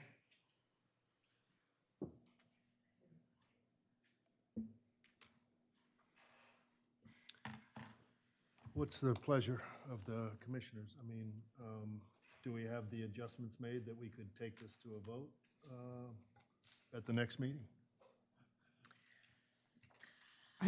I think so. So the But one thing I added is, through the requirement of a written decision, I still have written down whether the commissioners prefer to add something that recognizes that this administrative variance would only be a variance to setbacks, and even if it's less than the 12 inches on the setback, if it violates some other section of the zoning code, like coverage or FAR or any of those things, then it's not available. Is that a piece that we should include? Yes. yeah, I think that's fine. Clarify You know, as far as this whole issue with siding, seems to me that maybe it can be addressed in another section of the code. Just if you want to reside your house and you're in the setback, that's fine. Not very good legal terms, but you understand what I'm saying. As Commissioner Gay pointed out, I think that provision in the code exists, but like Mr. Mills said, I think codifying it. But it exists for But that would be certain things separate that- from Exists this. for other things. I mean, it Yeah, could be as this is simple as separate one from- word, yeah. siding, or it could be a little more and call it exterior maintenance, and I'm not really sure what the wording is there, but Right. it really go, and I guess actually, Glenn, that brings up a question. If we were to do that, say soon, like next month or something, does that, because that's in the zoning code, does that have to go to a public hearing in one word? It would. Okay. It would, I'm sorry, but yes. But we keep using siding as like one example, but the whole point of this is to give the city manager and her team the flexibility to address Other things, yeah. unforeseen. So I hesitate to put one example in there because that's not the intent of this, is to address No, siding. this is- Right, they're no, not it's mutually not. That's what I said, it would be exclusive. separate. It would be The both things, intent is this to and give that. more flexibility to our team of experts here and to help residents if they have some small change. And I don't mean small, I mean, it's all relative, but if they have a change that they want to make, instead of paying $1,000 for a minor, Right. you know, and I request or don't variance, you disagree. pay $100. I mean, so. Yeah, but I'm saying siding, you shouldn't have to pay anything. I'm saying siding that's- should be That's, Okay. that's, a that's okay. situation that's completely separate and like, I don't see even. what you're saying. Yeah, don't even talk to do. us about it. I do, but this would allow for siding as well as anything else until we revamp our code. And we've asked the city manager to come Well, forward in that's- the budget to that's look at true. the code overall. So I see the point; it totally makes sense. But I think that's a comment for the code overall. And this is really again to give some flexibility for the homeowner, the resident, the property owner, and the city team. And to expedite the process. And very good point, expedite the process. I mean, I'm fine with it. It just was a suggestion of making good it even suggestion, a little yeah. simpler by putting the siding in some Yeah, I just other wanted to go back to the whole section. intent of it was to give some flexibility fine. and streamline the process for our property I'm not gonna owners. fall my And sword on this one. look, we'll report on it and we'll assess this and, and then take recommendations and feed them into the process where we're going to be relooking at the whole code. So section 27042 is titled Structures in Required Yard Areas. It says no structures and no part of a structure shall be erected within or shall project into the required yard area except, then it says subsection A, cornices, eaves, gutters, chimneys, steps, or entries projecting from the main structure no more than 24 inches. And then B, fences and screens subject to the provisions of 27043. So you could easily add in there siding. Okay. And that would be a separate. So, Actions. Totally separate. yeah, that's separate from Sure, this, and he makes says it sense. required a hearing, yeah. Stan Mills, 34 Maryland Avenue again. I think there's a flaw in that, though, because that allows a new construction to be built into the setback. And I don't think I think the intent is re-siding, not new siding. Good point, good Current point, good point. construction, yes. Yep. So that's for a different discussion. Yeah, but he's right, that's right. Somebody wants to bring it up down the road, that's fine. Sorry, just the last point I know is dragging out, but, you're saying about streamlining, and I think that's important when you're talking about little things, but the examples that you gave, if I'm already in the setback, even my 2-inch siding isn't gonna get approved. So they're still gonna have to do, just so that you understand, because it's already into the setback, so. Absolutely. No, okay, I don't see this coming up 10 times in a year. I would be surprised if it If comes it's up that 5, often. I'd be Yeah, surprised. Frankly. Even twice, I don't see it. So I'm changing then in 27028, I'm changing the or to an and where it says side yard or rear yard. It's gonna be side yard and rear yard to clarify that it's all yards, all the setbacks. I'm adding the written decision and I'm gonna draft something that clarifies that the variance may not permit a deviation from any other code requirement. And I'll bring it back. And you're You'll send it to changing. us, and you think you can get it to us quick enough so we can look at it for Oh, yeah, a you'll- number of if- days if- until, if- and we vote the If 20th? you want to vote this month, it'll be ready. Yes, it'll be ready in advance. This month already? And Glenn, yes, Yes. and Glenn, on line 80, I think 4, you were going to add that through a written decision, yep. Did you say that? I'm did. sorry if you did. I'm sorry I missed so. that, yeah. Did were you say going that fast. does not have to go to a public hearing again? It will not have to go to public Okay. hearing again. Okay. So Ann's going to put it on the agenda for the vote on the 20th of December. Thank you for that discussion.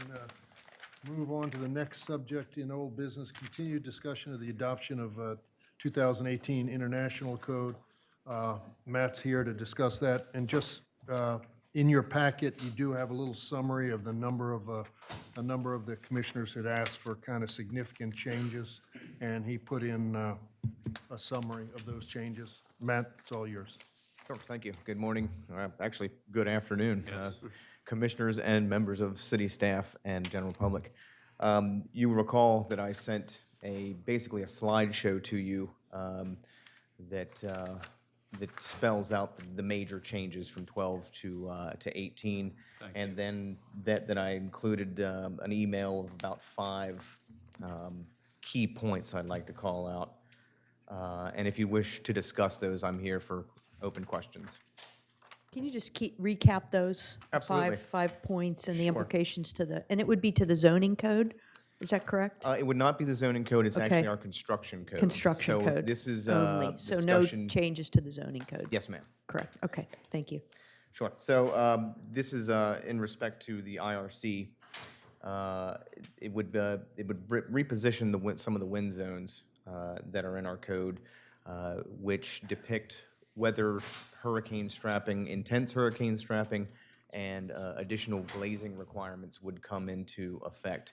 It does not bring us back into those requirements yet.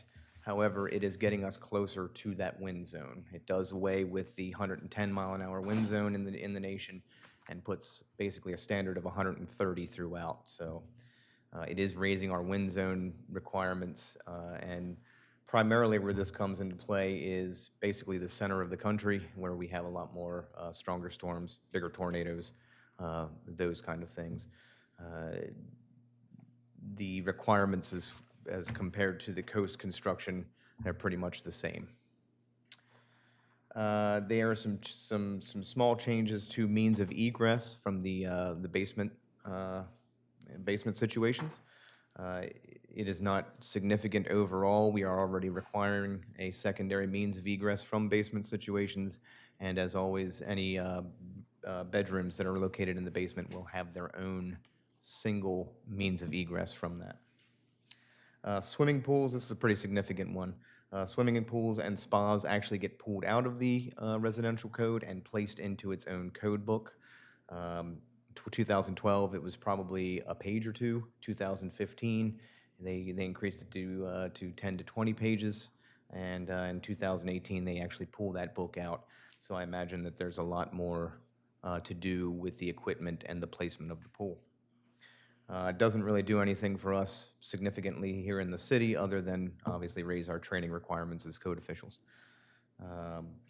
Sprinkler requirements are not removed from 2018, and they just go on to further clarify requirements for some of the installations. And in general, the changes overall are incremental in nature, whereas you may have been at one time required one structural member in a certain circumstance. Maybe you now are required two, and they have to be joined together in a certain way. So insignificant overall. It just changes a little bit of the way us as building officials inspect and permit. So in general, that's pretty much the biggest changes I see with the adoption. And obviously, I can entertain any questions. How would you phase these in? Kind of like, yeah, how do we phase these in? Do we have a standard process of we give people 3 months, we communicate? Like, what's the process for phasing these things in? Is there grandfathering? Anyway. I think it definitely wise for us to set a hard date of here's the date we're going to start reviewing on 2018, and we notify that to the public. 30 days, 60 days, 90 days, it's really up to the commissioners at this point to determine how much change or how much notification to the change. But in the grand scheme of things, when it comes to applying for building permits, unless we're specifically talking about some of these key point areas, it's not going to change how I'm reviewing any code submission. So if we approve this on December, whenever our next meeting is, 20th, starting that Monday, you'll start to enforce as part of your review of permits? Unless we can satisfy the date, unless we come up with a date, certainly we would be affecting as soon as it's accepted into ordinance. And basically, this isn't really much different, as you just said, from 2012 to 2018, other than these certain requirements. That's correct. That kind of stick out. And again, the thing that the sprinklers, this is something that I sent something to you all. It's in your packet. There's a number of different states that have not approved what's in the International Building Code, and so they have an amendment, much like Rehoboth has an amendment right now. I think it's 10252. There's an amendment to the Building Code, Section 313, I believe, that basically says that dwelling unit fire sprinklers shall not be required per this section. I would suggest that we continue to do that until we get to a point where it's much more widely held that states are going that direction. But as you can see from the details that I sent out to you, I think 42 or 44 of the states do not. 46 states 46, have completely yeah. removed sprinklers, and 42 states have removed it from town. Yeah, Townhomes. and that's not to say, and this is basically just single family and townhomes, single family and townhomes and detached. It's not for commercial or whatever. Matt, to clarify, our current status, are builders required to give buyers a cost estimate for a sprinkler system? Is that the current practice? Yes, that is a state requirement currently. That's a state requirement? It is, yes, Okay. sir. I would just, I mean, I know we're kind of getting late in the agenda, but One of the concerns I've had about changes like these, and I get they're 5 changes, I get that, is this idea of without communication, education, timing. I mean, you have homeowners working for months before they apply for a permit on design and, paying architects and doing whatever else. So to say, even informally, well, I won't start enforcing Monday or Tuesday. You didn't say this. I'm just saying as a general thing. If something goes into effect and signed off on Friday, it goes into effect Monday. Well, that's not really taking into account and being hospitable to homeowners who may have been, working and paying for designs that didn't take these changes into consideration. So I wonder if there's a way to take this opportunity of this, which is not major changes, to come up with a process where it's consistent when we make a change to any of the codes. We do these 5 things. We give, I'm making up 5 things, but we set up a communication plan. We have an education seminar for whoever's impacted. Whatever it is, I don't know if those are the right things, but that we have a process so we're not just starting to enforce something that nobody knows about, understands, had a chance to evaluate, et cetera, and some timing for and consideration for the work that maybe has already been done by a homeowner before this was even conceived. Right, so the I'm ordinance, just, so the ordinance doesn't address all of those sorts of things, but Yeah. section 18 right now it has the standard language that's in most of your ordinances, which basically says it takes effect upon your adoption of it. As Matt said earlier, I think section 18 should be revised, and I think this was brought up, I think, the first time It we was. talked about it. It was. So, whatever the amount, but I think we're trying to figure out what everybody thinks is the right amount of time before this gets implemented. And during that time period, to the extent you want to send notices out or do something like Right. those sorts of measures. But I do think that an ordinance of this magnitude, because it is several of the international building codes, so I mean, if you stack these books up that you're actually considering adopting here, I mean, they'd probably sit this high. So it's significant. There's not a lot of significant changes, as Matt said, but it's the fact that you're going from 2012 to 2018. Right. Designers are using the 2012 code because that's our current standard. So there should be some period of time, but I just don't know what the right period of time is. And once we have consensus, I'll change section 18 to reflect it. For me, I think it depends very much whether we're including or excluding the sprinkler system. I think we need to give a lot more time if we're going to have that as part of the code. Well, as I said before, I would think we'd be making a big mistake if we include it. Agreed. I agree with you. I agree also, by the way, but I think, actually, I want to just really quick want to address Edward's comment there. I'm looking at like a standard that everybody knows. So everybody knows, pay attention to our changes that are coming up. You're going to have 90 days. There's going to be a communication. There's going to be X number of days all the time.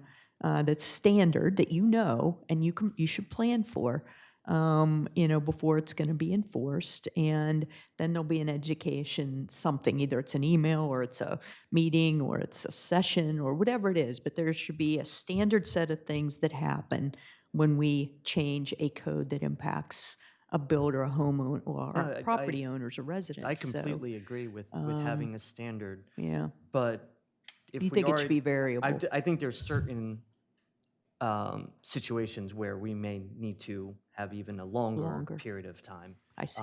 For complex changes. I'm sorry, Matt, I No, it's okay. interrupted you, but please. Go Yeah, ahead. that's okay. No apologies needed.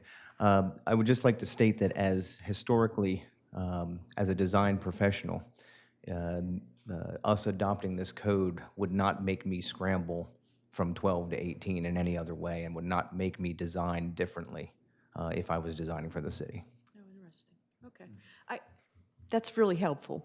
But I was actually looking at this for a broader, more macro purpose, like let's take advantage of this to come up with a standard that we do apply even, that not just to this situation, but to any situation that may cause design changes. So anyway, that's just my thought on it. It's a administrative process is what you're talking about, and I really think it is to a degree. I think so. Yeah. I mean, I think exactly what you're talking about, and city managers, will do that as appropriate, I would hope.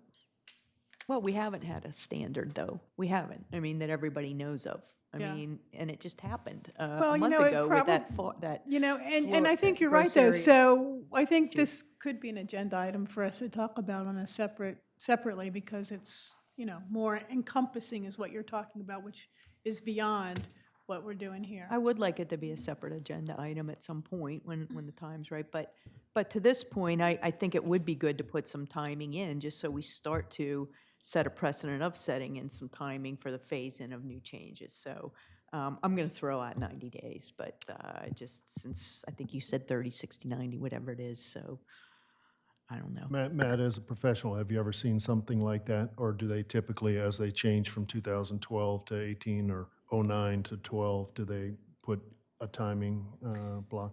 Sure. So I believe Sussex County, when they went from 2009 to 12, I believe they put in at least a 30-day notification period. Something reminds me of 90 days, 3 months period. But there was some notification prior to. So if we put something like April 1st, that would be plenty. Correct, yeah. Okay. Maybe we can put that in a document. 90 days, you think, is?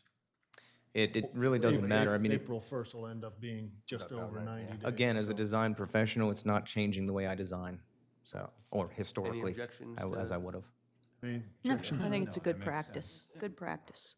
And then we can get the word out as we typically do by notices at the front counter, building and licensing, putting it on the website. Correct. I would imagine that once you change something like this, you put little notices in the app, when people apply for building. Yeah, permits, absolutely, and it's that you're it's now stated. following. Correct. It's stated on our building permit, it's stating on all the documentation that we would put out that goes along with all the building permits, so it's. Great, that's helpful. Thank you. Can you I can do that and put get it something out. together and we could vote on it on the 20th? Yep. Yes, And could you sir. put that on there too, please? Thank you. Thanks, Matt. Appreciate your time. The next discussion, possible ordinance to reflect any discrepancies with interpretation of gross floor area. The city solicitor and I spoke about this, and because there are a couple situations kind of sitting out there, I think it's probably more appropriate that we discuss this further in an executive session. Yeah, and just Not right now. Right. For the obviously. interested public, there has been a conversation, in fact, I exchanged an email with an attorney that's involved with this at the Board of Adjustment level, where there's been a threat of litigation, so it's an appropriate subject matter for an executive session if you'd like to approach it that way. So does that mean we'll do this at our next meeting on the 20th, or how do you I'm want to thinking- proceed? I'm thinking something in between now and the 20th. Oh, okay. Yeah. If Be good with me. there's availability, maybe the 17th, 18th, or 19th, we can set up a meeting. I'd pref- I'd 10 I'm- o'clock or something I'd like prefer that. I'm only available on the 19th. Yeah, I would prefer, you say you're only available on the 19th? Only available Yeah, on the yeah, the 19th was best for me as well. How about, Good with 19. We have 10 o'clock, we have, yeah, we have 9:30, 10:30. How about 1 o'clock on the 19th? Works for me. Oh, I have a doctor's appointment. Could we do earlier in the morning on the 20th? we already have something with. We already, Joe. we already have the session on the Right. FOIA session on the morning of the 20th. Noon? Well, could do that, I guess, right? I mean, could it go, would it be more than like a half hour? I typically find that executive sessions, whatever time you think it's going to take, you probably should double it. Yeah. They usually last. Later in the afternoon? I mean, yeah, 3 o'clock maybe? No, I mean, I'm all for doing it when it's most convenient. Well, I don't want to, doctor's Yeah, appointments are kind of. yeah, and it's hard tough, around it's here. tough to. No, keep that, definitely keep that appointment, but. How much time do we need for it approximately? I mean, if we start at 2? I mean, I can tell you what I need to tell you in a pretty short period of time and give you the lay of the land. It's more 1:15. about questions you. I could you do all have. 2. That's How just an about hour before our regular He's meeting. got 1:15 No, appointment. this on This 19th would be is the Thursday. 19th. Oh, I'm No, talking that's about the Thursday, yeah, 20th. 20th. Thursday, yeah, 20th is, how about 3 o'clock? That gives his 3 appointment. o'clock on the 19th? Oh, I'm meeting with the board of the chamber that day. Ed, I think you are as well. Meeting with the board of the chamber, remember, that day? 19th. Couldn't we do it on the 20th at 2 20th at 2 is fine. or 1 even? 20th, Ann has her ethics training The FOIA till meeting 12. is 10 to 12. 10 to 12. Yeah, that's 1 o'clock Oh, on? yeah, 1 o'clock Yeah. on the 20th? 1 o'clock on the 20th, does that work? Yes. All right. All right, Lewis is going to. Glenn, that work for you? It will. I'm just going to miss. I'll miss Lewis's holiday party for you. Oh. Don't tell him. Don't tell him. Don't tell him. It's no big deal. Thank you, Glenn, for that. It's all good. 1 o'clock on the 20th. Thank you for that. And where would that be? Up here? Right in here. the- Back up. Right here or in Oh, there. here? Okay. Whatever's not being used. Okay. You here, Ann? I guess. We can be in here, right? Thank you. Okay, move on to B, discussion of the amendments to Chapter 88, Animals of the City Code. Glenn, are you So- going to give a? So this is, the Animals Committee has, what's the formal name? Animal Issues Committee has been working on this for some time, and they handed it off, and we've done some work, some additional work on it, and tried to put it into a form now that's redlined for you. I think all that we're trying to accomplish today really is to kind of give an overview of some of the changes. It's a comprehensive change to the entire ordinance. As Commissioner Burns has said to me, this is a nice time to be doing it because there's, typically you all are working under pressure because there's some issue that's come up that you're trying to resolve. Here, you kind of have the luxury of there's not an issue that's currently pending this is trying to resolve. This is just a comprehensive review of the animals section. So I think we'll have a short overview today, and then really the feedback we'd like to know is whether you've had a chance to look at it, and if you have, are there any glaring things that you think need further consideration that we can take back?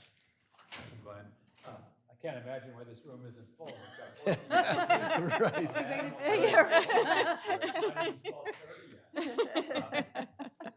So very funny. Two people hanging in there. We are not going to go page by page through 14 pages, but the Animal Issues Committee has. Ann, could I have this on, please? Okay, all right.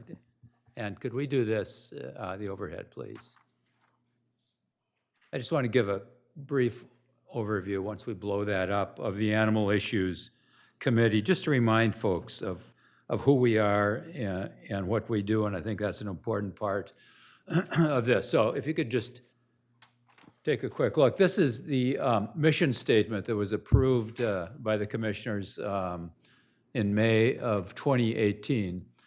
The Animal Issues Committee provides ideas, suggestions, and solutions in order to create a more animal-friendly environment in the city of Rehoboth Beach, while working to preserve the health, peace, safety, cleanliness, and good order of the city and its inhabitants. The committee will work to inspire the community to sustain wildlife populations and habitats.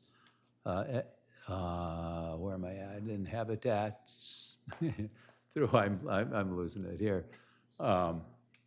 So through science-based management and conservation.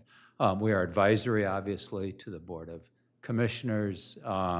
We meet about 4 times a year and/or as needed. Cheryl Crow is one of our committee members. Cheryl deserves incredible credit for working through these 14 pages of code changes. While the entire committee has been very involved for over a year in going through this, Cheryl has the unique opportunity to also be working in animal welfare issues statewide in the Dover legislature with several nonprofit groups and is on the board of directors for Brandywine Valley SPCA, and so has a good handle on what is common practice, what is state law, and where are things in the animal welfare and animal code community going in the future. What we have done as a committee, like I said, is to spend a year taking a look at 14 pages of code, much of which has been fairly outdated. Like a lot of our city code, it's a patchwork of good intentions put together over many decades, And when you then take a look at it, you see that there's a great deal of out-of-date information, a lot of inconsistent information, a lot of redundant information, and a lot of information that is not consistent with current state law and state policy. And so the intent is to do those things, but also to consolidate this. So if we were to, for example, approve everything that is in front of you that's recommended to be added and recommended to be deleted, we may end up with a document that may be close to half this length, and therefore I think much more understandable, much more consistent with state policy and state law. You know, we want something that's coherent, that's consistent with state law, that reduces redundancy and so on.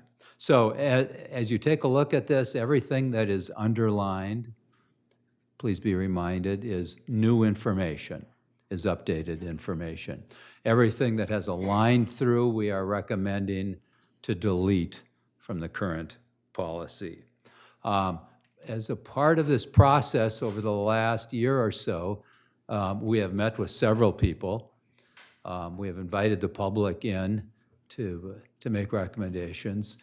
We sat with Chief Banks one afternoon for several hours and went through every aspect in the code that has anything to do with enforcement.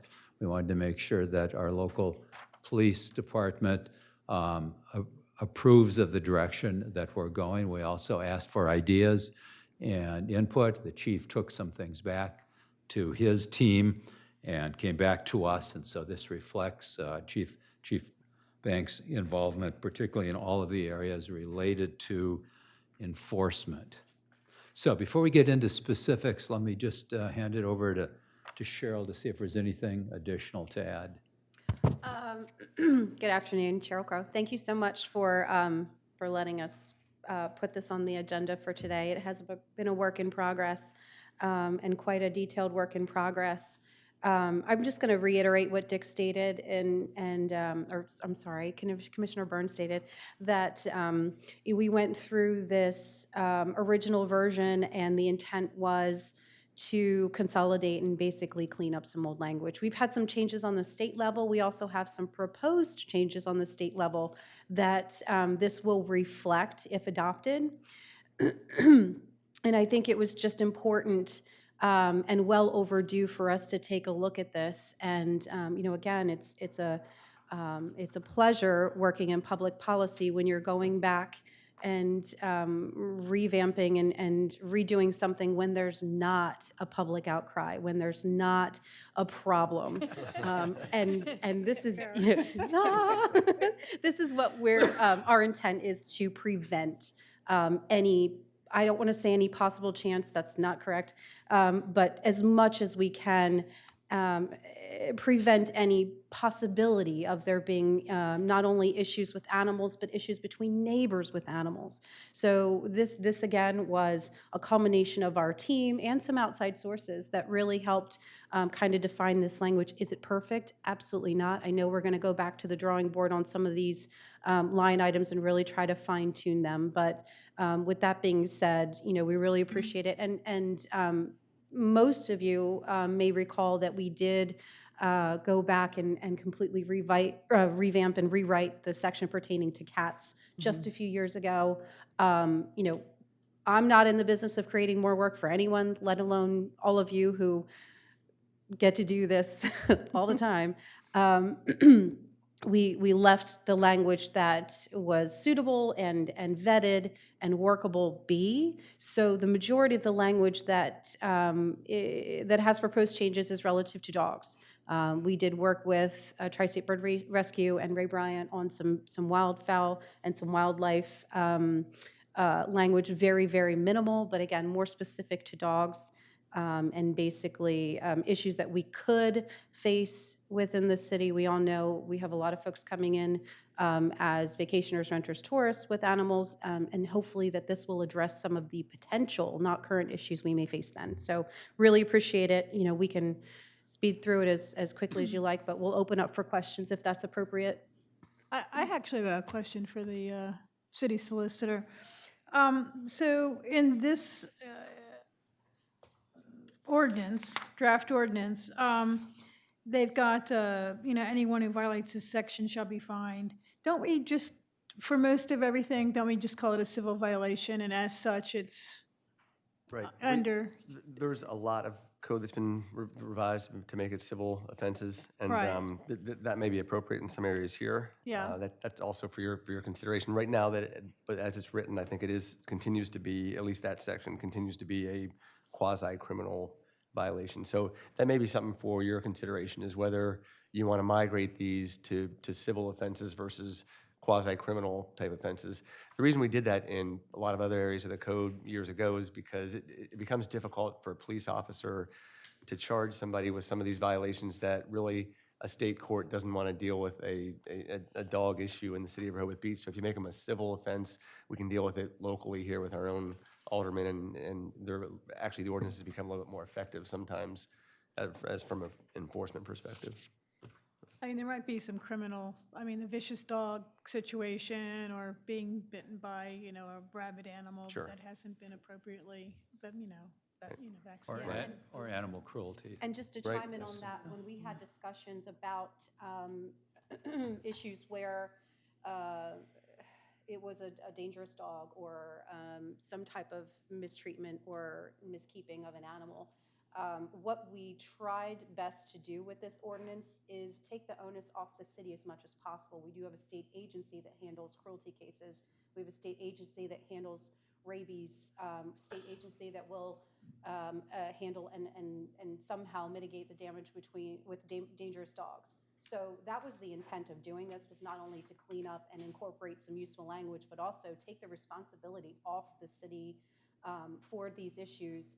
We were looking at language that was dated and stated that, the mayor had an appointed animal control officer. Well, Right. we don't know who that is. Right. So, that just to kind of to make it more understandable is it was basically cleaning everything up and Then maybe we don't need the criminal violations where we're charging no less than 100 or no less than 250, no more than 500. Maybe that's not even our responsibility to have that in there. Maybe that is the state agency that is responsible for dealing with these That's a things. really good point, Pat. Yeah, so to me, the most of every place that it says, not less than 50, not more than 100, probably could be handled by our civil sure. section of the Yep, code. I can understand that. I think when looking at this and in the research that we've done, and that I've done personally, is looking at other municipalities that are around the same size, excuse me, have the same or similar growths in populations during the summer months. They took the onus of keeping those fines. I know as our state agency, certainly will enforce cruelty and certainly will enforce violations to a point. I will say that just from personal experience, I don't know that they will follow through on some minor violations for things. So this was an opportunity for the city to kind of push that forward. But, that's certainly something we can go back and discuss, because the intent is to keep it simple. And we are, I hate to say this because I think, I don't want to at some point create a situation that's not actually there, but we are lucky that we don't deal with a lot of these violations and offenses that are listed here. So, we certainly don't need to create a perpetual tunnel for things that we're not facing, but the intent is to create a path so that there is recourse if we do. I have a question and 2 comments. Were you done, Pat? Yes. Okay. So first of all, outstanding work, great coordination. To me, this is a good example of how legislation should be developed. So outstanding job. With that being said, there's probably just a couple things I just want to add. Well, first of all, I have a question. How would this address like a hoarding situation, for example? If we identified something, would that bump it up to, the state or? Got it. Okay, it'd be under cruelty. We talked about this with Chief Banks because I think initially, I think any advocate, when you get your hands on an issue and you have an opportunity to shape it, you just want to crush Yeah, it. You just yeah. want to do everything you can and Yep. make it great. And we had original language that had reflected like the county limit of 4 animals per Yeah. dwelling unit, and that we actually kind of, in going through and peeling out and simplifying, we took it out. And I had actually had conversations, of course, with the rental folks at Jack Lingo and some of the other rental agencies saying, do you have a limit on rentals? Because what if you get a rental and it's pet friendly and you don't know they have 6 dogs and you don't know that there's an issue, but that kind of peeled back into that if someone is abusing that and there is an issue there are other issues. There's a noise problem. There's likely, some neighbor complaining about maybe droppings or, again, noise or smell or something like that. So I get it, and I wish it could be in here, but I think to save, maybe to save the involvement, to push that onto the. That makes sense to me. I just was, I wanted to make sure that this was a process to put it somewhere, that's all, and force it somewhere. So that's one. My second thing is, I think you mostly addressed this, but I know there's oftentimes this debate about, service dogs and, people saying, well, how's that a service dog? I don't see that person with a handicap. But there's a lot of service dogs that are designated officially, as service dogs for mental illness, for PTSD, that sort of thing. And I think you addressed that for me, so thank you when I brought it up earlier. Yeah, it's a really do you important wanna just point, address Lisa, that? because Yeah. in the past, terminology like a seeing eye dog and so on Right. was used, and we've gone through, and I hope we've touched on every area and upgraded it to the information that's compliant with the Americans for Disability Act, the ADA Act, that very clearly defines what a service animal is. And if you look at the first page, which is page 2, under definitions, in about the center of the page, line 22, we have the ADA definition of service animal. And Yes, then great job, we yeah. have tried to be consistent throughout the document Yeah. now with That's super. information that then relates specifically to the ADA definition. And that's the one that law enforcement Good. and every other organization across the country uses today. Great. That's super. And now the controversial one. Sorry, I had to bring up one, Cheryl. I know you're trying to avoid that, and you've done a lot of coordination, but I've thought a lot about this, and we've brought it up mostly in the context of some of the parking discussions. But I think the more and more that we can standardize the seasonal enforcement dates, I think the better for our town, for our residents, for our businesses, and for our guests, our constituents, right? And so I would like to propose that we consider making the enforcement of dogs on the boardwalk and beach consistent with the other seasonal enforcement activities and dates that we have. So, for example, specifically on in line 205. Right now it's between May 1st until September 30th. And I would just like us to consider, changing this so it's consistent, again, with our other seasonal enforcement dates, which are the Friday before Memorial Day to the second Sunday following Labor Day. So everybody knows that the city of Rehoboth Beach, their seasonal enforcement dates for everything are, the Friday before Memorial Day to the second Sunday following Labor Day. So that's just a proposal I have. I know there might be some discussion around that, some reasons it was different from other seasonal enforcement.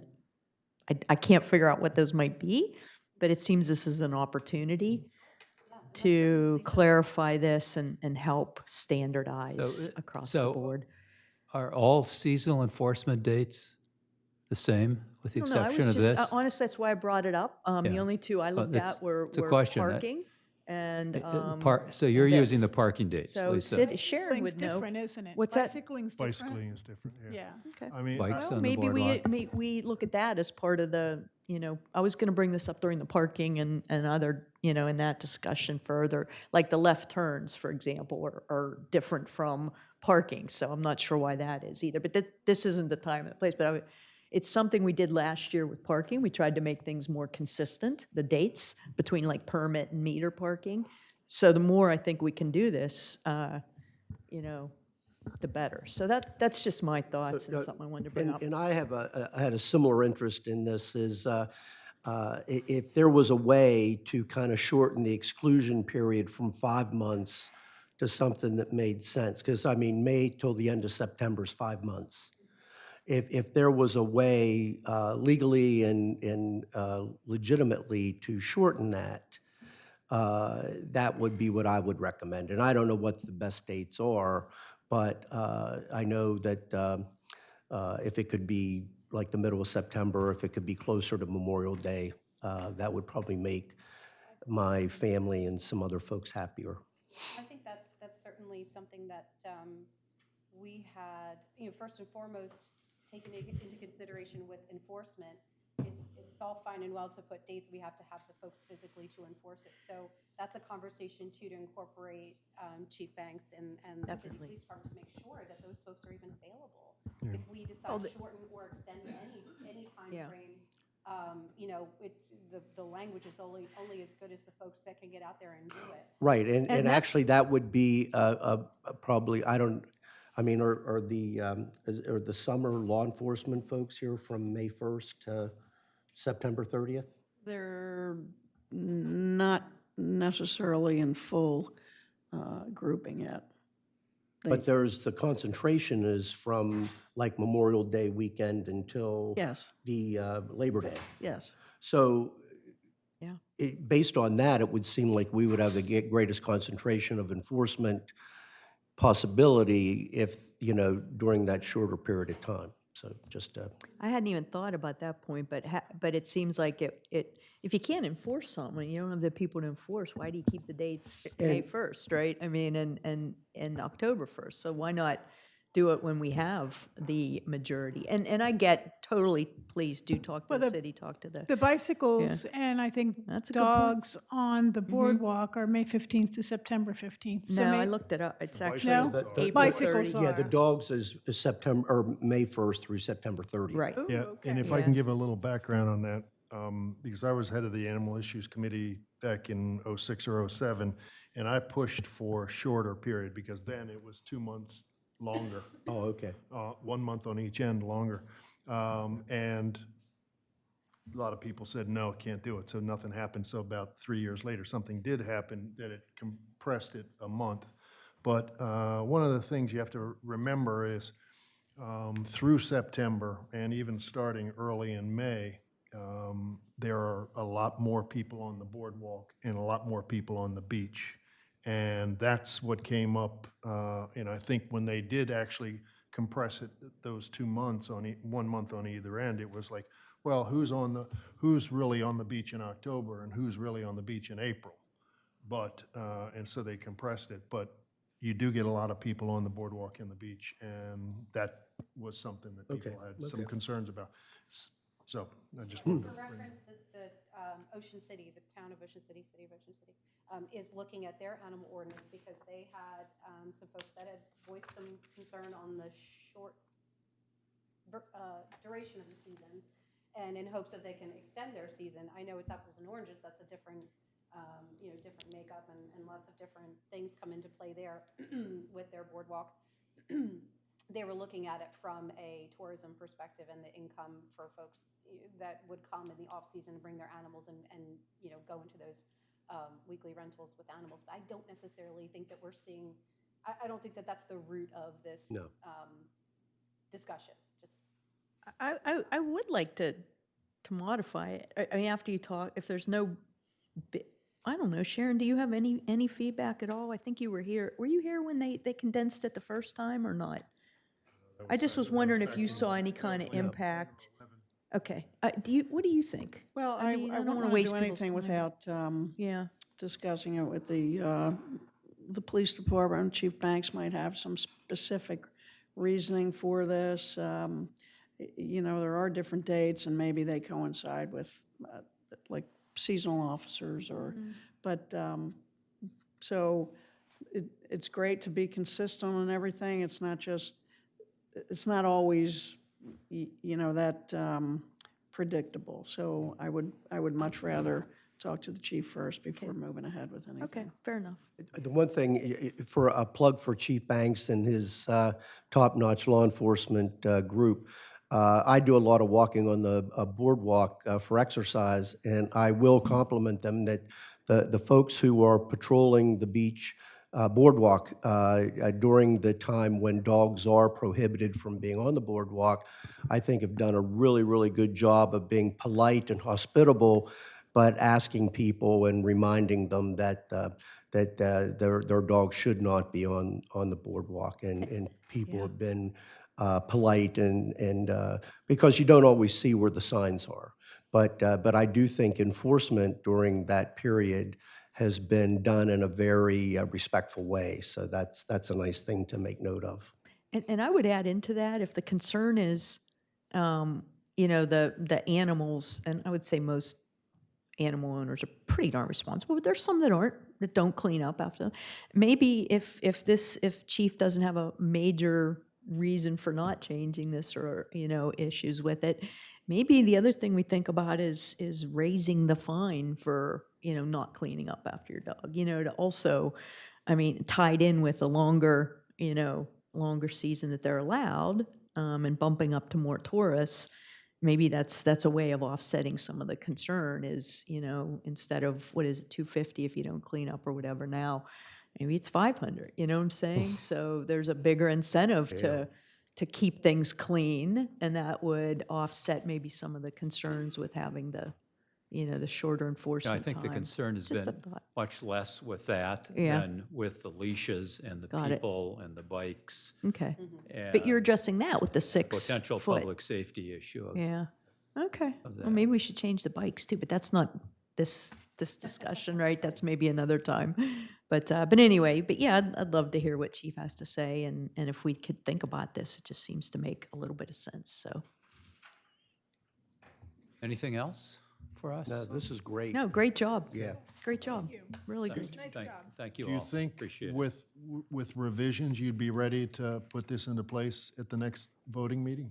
Or November 20th? I don't know that I'll have it ready by then, to be honest with you. I know what workload I have, and so it still needs a little bit of. There actually are, I mean, we didn't point them out yet, but there's a couple of other things that Cheryl, Glenn, and I have even found in just the last 24 hours. Right, right. If we can shoot for of- January. I mean, they're small, you know, they'll have no impact. It's just cleaning up the language where, in a couple of places, for example, the word pet is used. That's an old term that we're now, where it says pet, it should say dog. All right, And we so keep what we'll finding. do is, we'll put this on for a brief discussion, the January workshop, and then for a vote in the January meeting.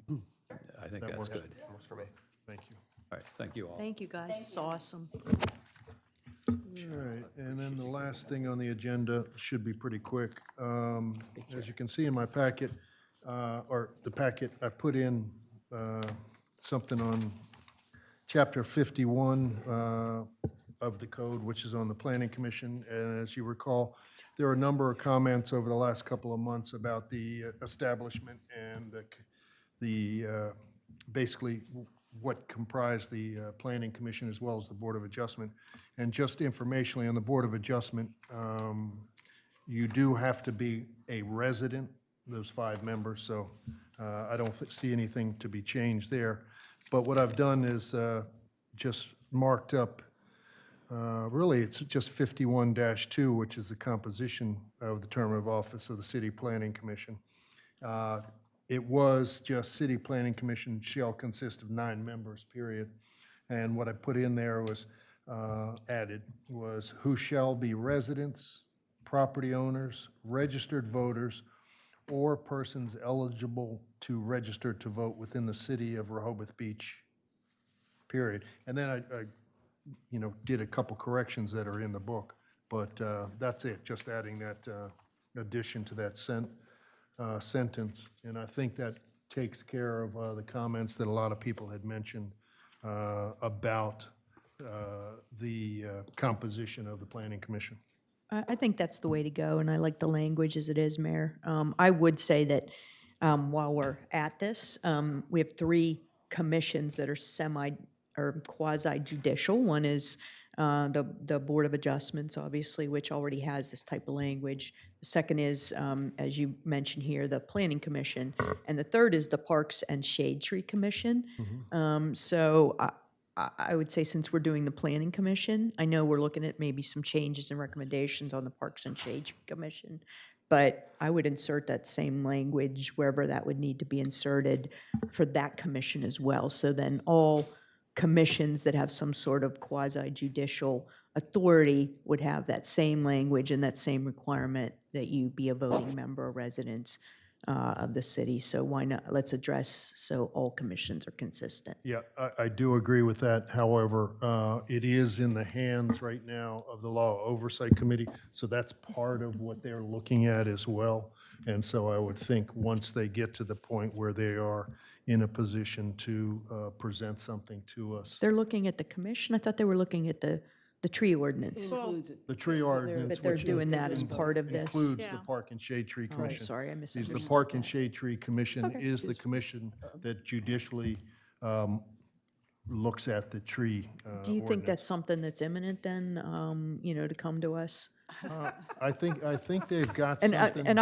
I'll be flexible with the term imminent, Yeah, no, so. it's- I think it's. You think it's sooner- coming? sooner- Yeah, I'd like to think it's coming. Well, I think that's okay, as long as, we don't appoint until the fall, so I think if we can address this by the fall, that would Well, probably that's, be and I a was going to good say thing. that I'm assuming that what we're putting in place here would take effect next fall, since the committees have already been appointed. Yeah. Yeah. for the- I for mean, this year. however, Okay. if Yeah. you're okay with the That's fine. adjustments I'd make, I'd like to put it Well, on the December meeting for a vote. Let me just say a couple things. First of all, thank you for bringing this back. I appreciate it. When I brought it up initially in October, and I put together the chart of what other coastal towns do, and Ed had suggested I resubmit that, and I'm glad he did, because it gives us all a chance to look at it again. You'll see, there actually is only one other municipality that has anything other than residents and property owners, and that's Dewey Beach, that allows long-term lessees to be registered voters as well. So from the beginning, this was what I wanted our policy to be, was basically anyone qualified to vote. I will say this, though, that it seems a little either redundant or cumbersome here to have the phrase "persons eligible to register to vote" in addition to the phrase "registered voters," because if they're going to go to the trouble to be eligible, why wouldn't they just register? Because to be eligible, and we're really, I think, only talking about lessees here, they have to have the lease in the natural person's name recorded with the county. So if they're going to go to that trouble to prove that they're eligible to register to vote, they just register to vote, wouldn't they? I was just trying to encompass everybody that would be involved. I'm open to suggestion on that.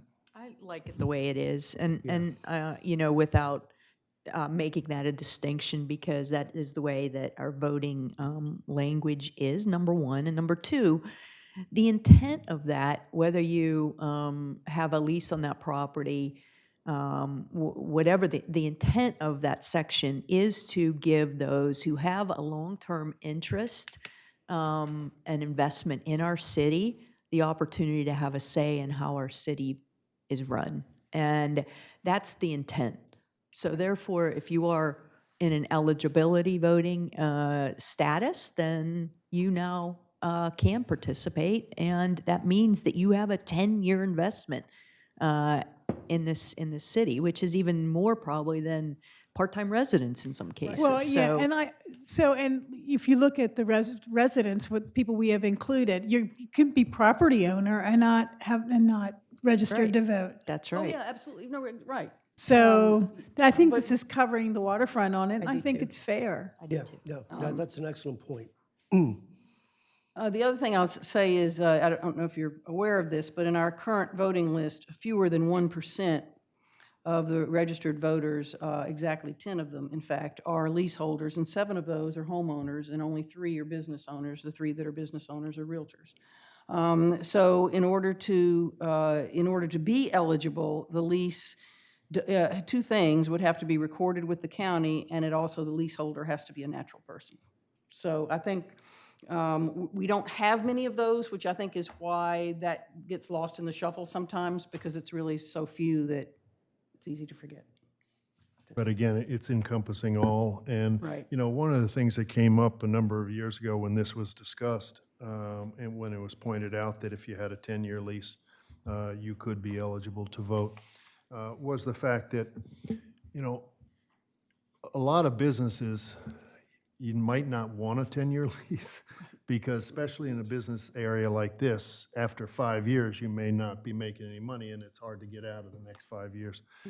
And consequently, on the other side, some landlords don't necessarily give out 10-year leases. Right. You know, sometimes it's 2 or 3 or 5, but, you know, if you look around town, the more established businesses that have been here for a while continue to roll over. They have a 5-year and a 5-year and a 5-year.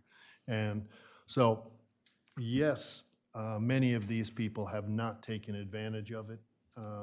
But that's not to say that they won't take advantage of it sometime in the future. Right. And I've talked to business owners who didn't realize they even could take advantage of it. I've talked to at least, I know two right off the bat since we started this stuff. so- There's also Yeah. a lot of businesses that are not going to put the lease in their name individual for liability purposes. There's I would think reasons. that's the reason we don't have more. Yeah, Right. if they're in the name But- of, the lease is in the name of the business. And I'm fine with the way this is written. I would also be in favor of allowing a non-resident business owner to be on the planning commission if we limit it to only one. That's interesting. Because I do think that businesses have, I mean, a lot invested in this community and a perspective that is unique and valuable to the planning commission. I agree with that. However, it's not on the table at the moment. Yeah. I'd prefer to go with what this is for now and I'm see. perfectly fine with that, too. Because, you know, I think in the past, what's happened is, I don't think anybody ever thought about putting a business owner on the planning commission, and now we have one. And I think, my hope is, maybe in the future, a couple more go on to And we the do planning have some that are residents. We do have some that are property owners. So. No, I'm saying business owners. Right, but I'm just saying town that business. that we are, there is potential there for people to be represented because there are already a number on the voting list. Yeah, as- no, as residents or property owners. I agree. There's probably about 10. More than that, I think. But the problem is having the right person and a person that wants to do it. That's true, too. Yep. All right, if that's okay, then we can use this and I'll have an ordinance ready. for ordinance the ready, 20th. and we can vote on this on the 20th. Ann, please. 12:20. Okay, and that's the end of the agenda. Citizen comments? You didn't know that. Yay. Afternoon, Walter Birmingham, 123 Henlopen Avenue. Not to be smart, just a question. Did we hear anything about the reorganizational update of SOLA? Yes. Who are their officers? Sally Foreman? So she Did gave a we hear presentation. what they were? Yeah, They- she they had them presented it. posted. Pardon? Yeah. What- Yeah, what she was said it? in her she had them- presentation. she had them I listed. couldn't read what was up on It the was board up there of on the it was website, not yep. focused. Because it took 22 minutes to do that.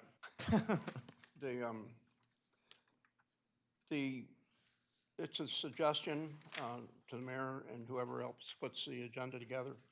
I understand early on that you understood that the Jolly Trolley would not be making a presentation today. Yep.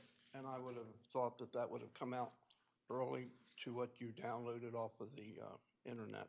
Okay. But it was still listed. This past Saturday, different subject. First of all, we're very fortunate to have the new lighting from Delmarva Power. It will be very efficient and it will work very well. And I know sometimes there's glitches and maybe between the police department, the city manager's office and public works, whomever, but they were put up this weekend. And they were downtown when I went by on Baltimore Avenue and things were a bit disruptive. We had special events going on in the city in addition to normal Saturday activity. And I will tell you that I'm an outside contractor, Delmarva Power, and I just think that maybe unless there was some pressing issues from Delmarva, that should not happen if we do any more of them. They were taking down the old arms. They had a truck to bring in the new arms and take the old ones away, and the line trucks blocking the roadway. And again, we're very fortunate to have that new lighting.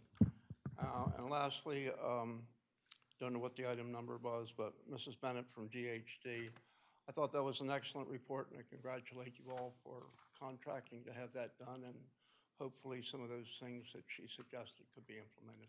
Thank you. Have a nice holiday. Thank you, Walter. Thanks, Walter. Any commissioner I have comments? 3 comments real quick. One, I just wanted to thank everybody, Edward, Main Street, Commissioner Sheffer, anybody else that was involved with the Community Unity Dinner. It was outstanding. I think there were more people than before.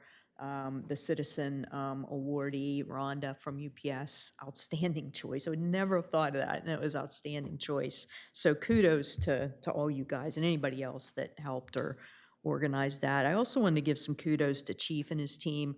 I mean, I don't know if, we realize, but just for the record, like, we bring so many people into this town, and I know that I heard comments about folks feeling so safe, and, just the way that Chief and his team handled hospitality but combined it with enforcement, I just think was outstanding. We're so lucky to have Chief and that team here, just really super job, and all the other city employees that made all the events happen. And one other quick thing, we didn't mention it during the parking discussion, but there was a citizen comment that was submitted regarding permitting and electric golf carts, and we didn't discuss it. And I actually do think, given the time the citizen took to bring that forward, we probably should at least discuss that. That comment. I don't know if we want to ask the parking committee to look at it and make a recommendation, if we want to discuss it, if we just want to ask the city manager to look into it. But I think, given that the time was taken, I'm now seeing more golf carts around town, should we address this? But I'm open to suggestion on that. I just wanted to bring that up because we did get the comment. Seems like the parking committee should take that on, my opinion. Okay. It's It's fine with me. Talked about Okay. it, they just haven't. Made a recommendation yet, Yeah. but that's fine if we want to It's like the formally. wave of Also- the future. Right, We're it going to really see is. More and more. The city manager and the police chief also, because it'll obviously have something to do with traffic. Okay, so just the action from that is the city manager will work, and the chief will work I'll with the discuss it parking with committee, and Linda you'll also discuss on it. the Okay, I just didn't want that to go undiscussed. Is that a word? You know what I mean. Thanks. Okay. And I would- Unaddressed. Yeah, I would just like to piggyback a little bit on what Commissioner Schlosser said about the Community Unity Dinner, and special thanks to Chuck Snyder and his crew who do all the setup and the breaking down the tables, putting the chairs back. And those guys put a lot of hours in to support events like that. And it was a success in great part to that support that the committee and the city got from Chuck and his team. Anybody else? If not, future meeting dates. Again, we have our regular meeting on the 20th. We're going to have this executive center session on the 20th at 1 o'clock. And our regular meeting at 3 o'clock. And then again in January on the 6th, the workshop at 9 o'clock, and our budget meeting at 1. And on January 17th, our regular meeting at 3 o'clock and our budget meeting at 10 a.m. If nothing else, this meeting's adjourned. Thank you for your time. Sorry, patience.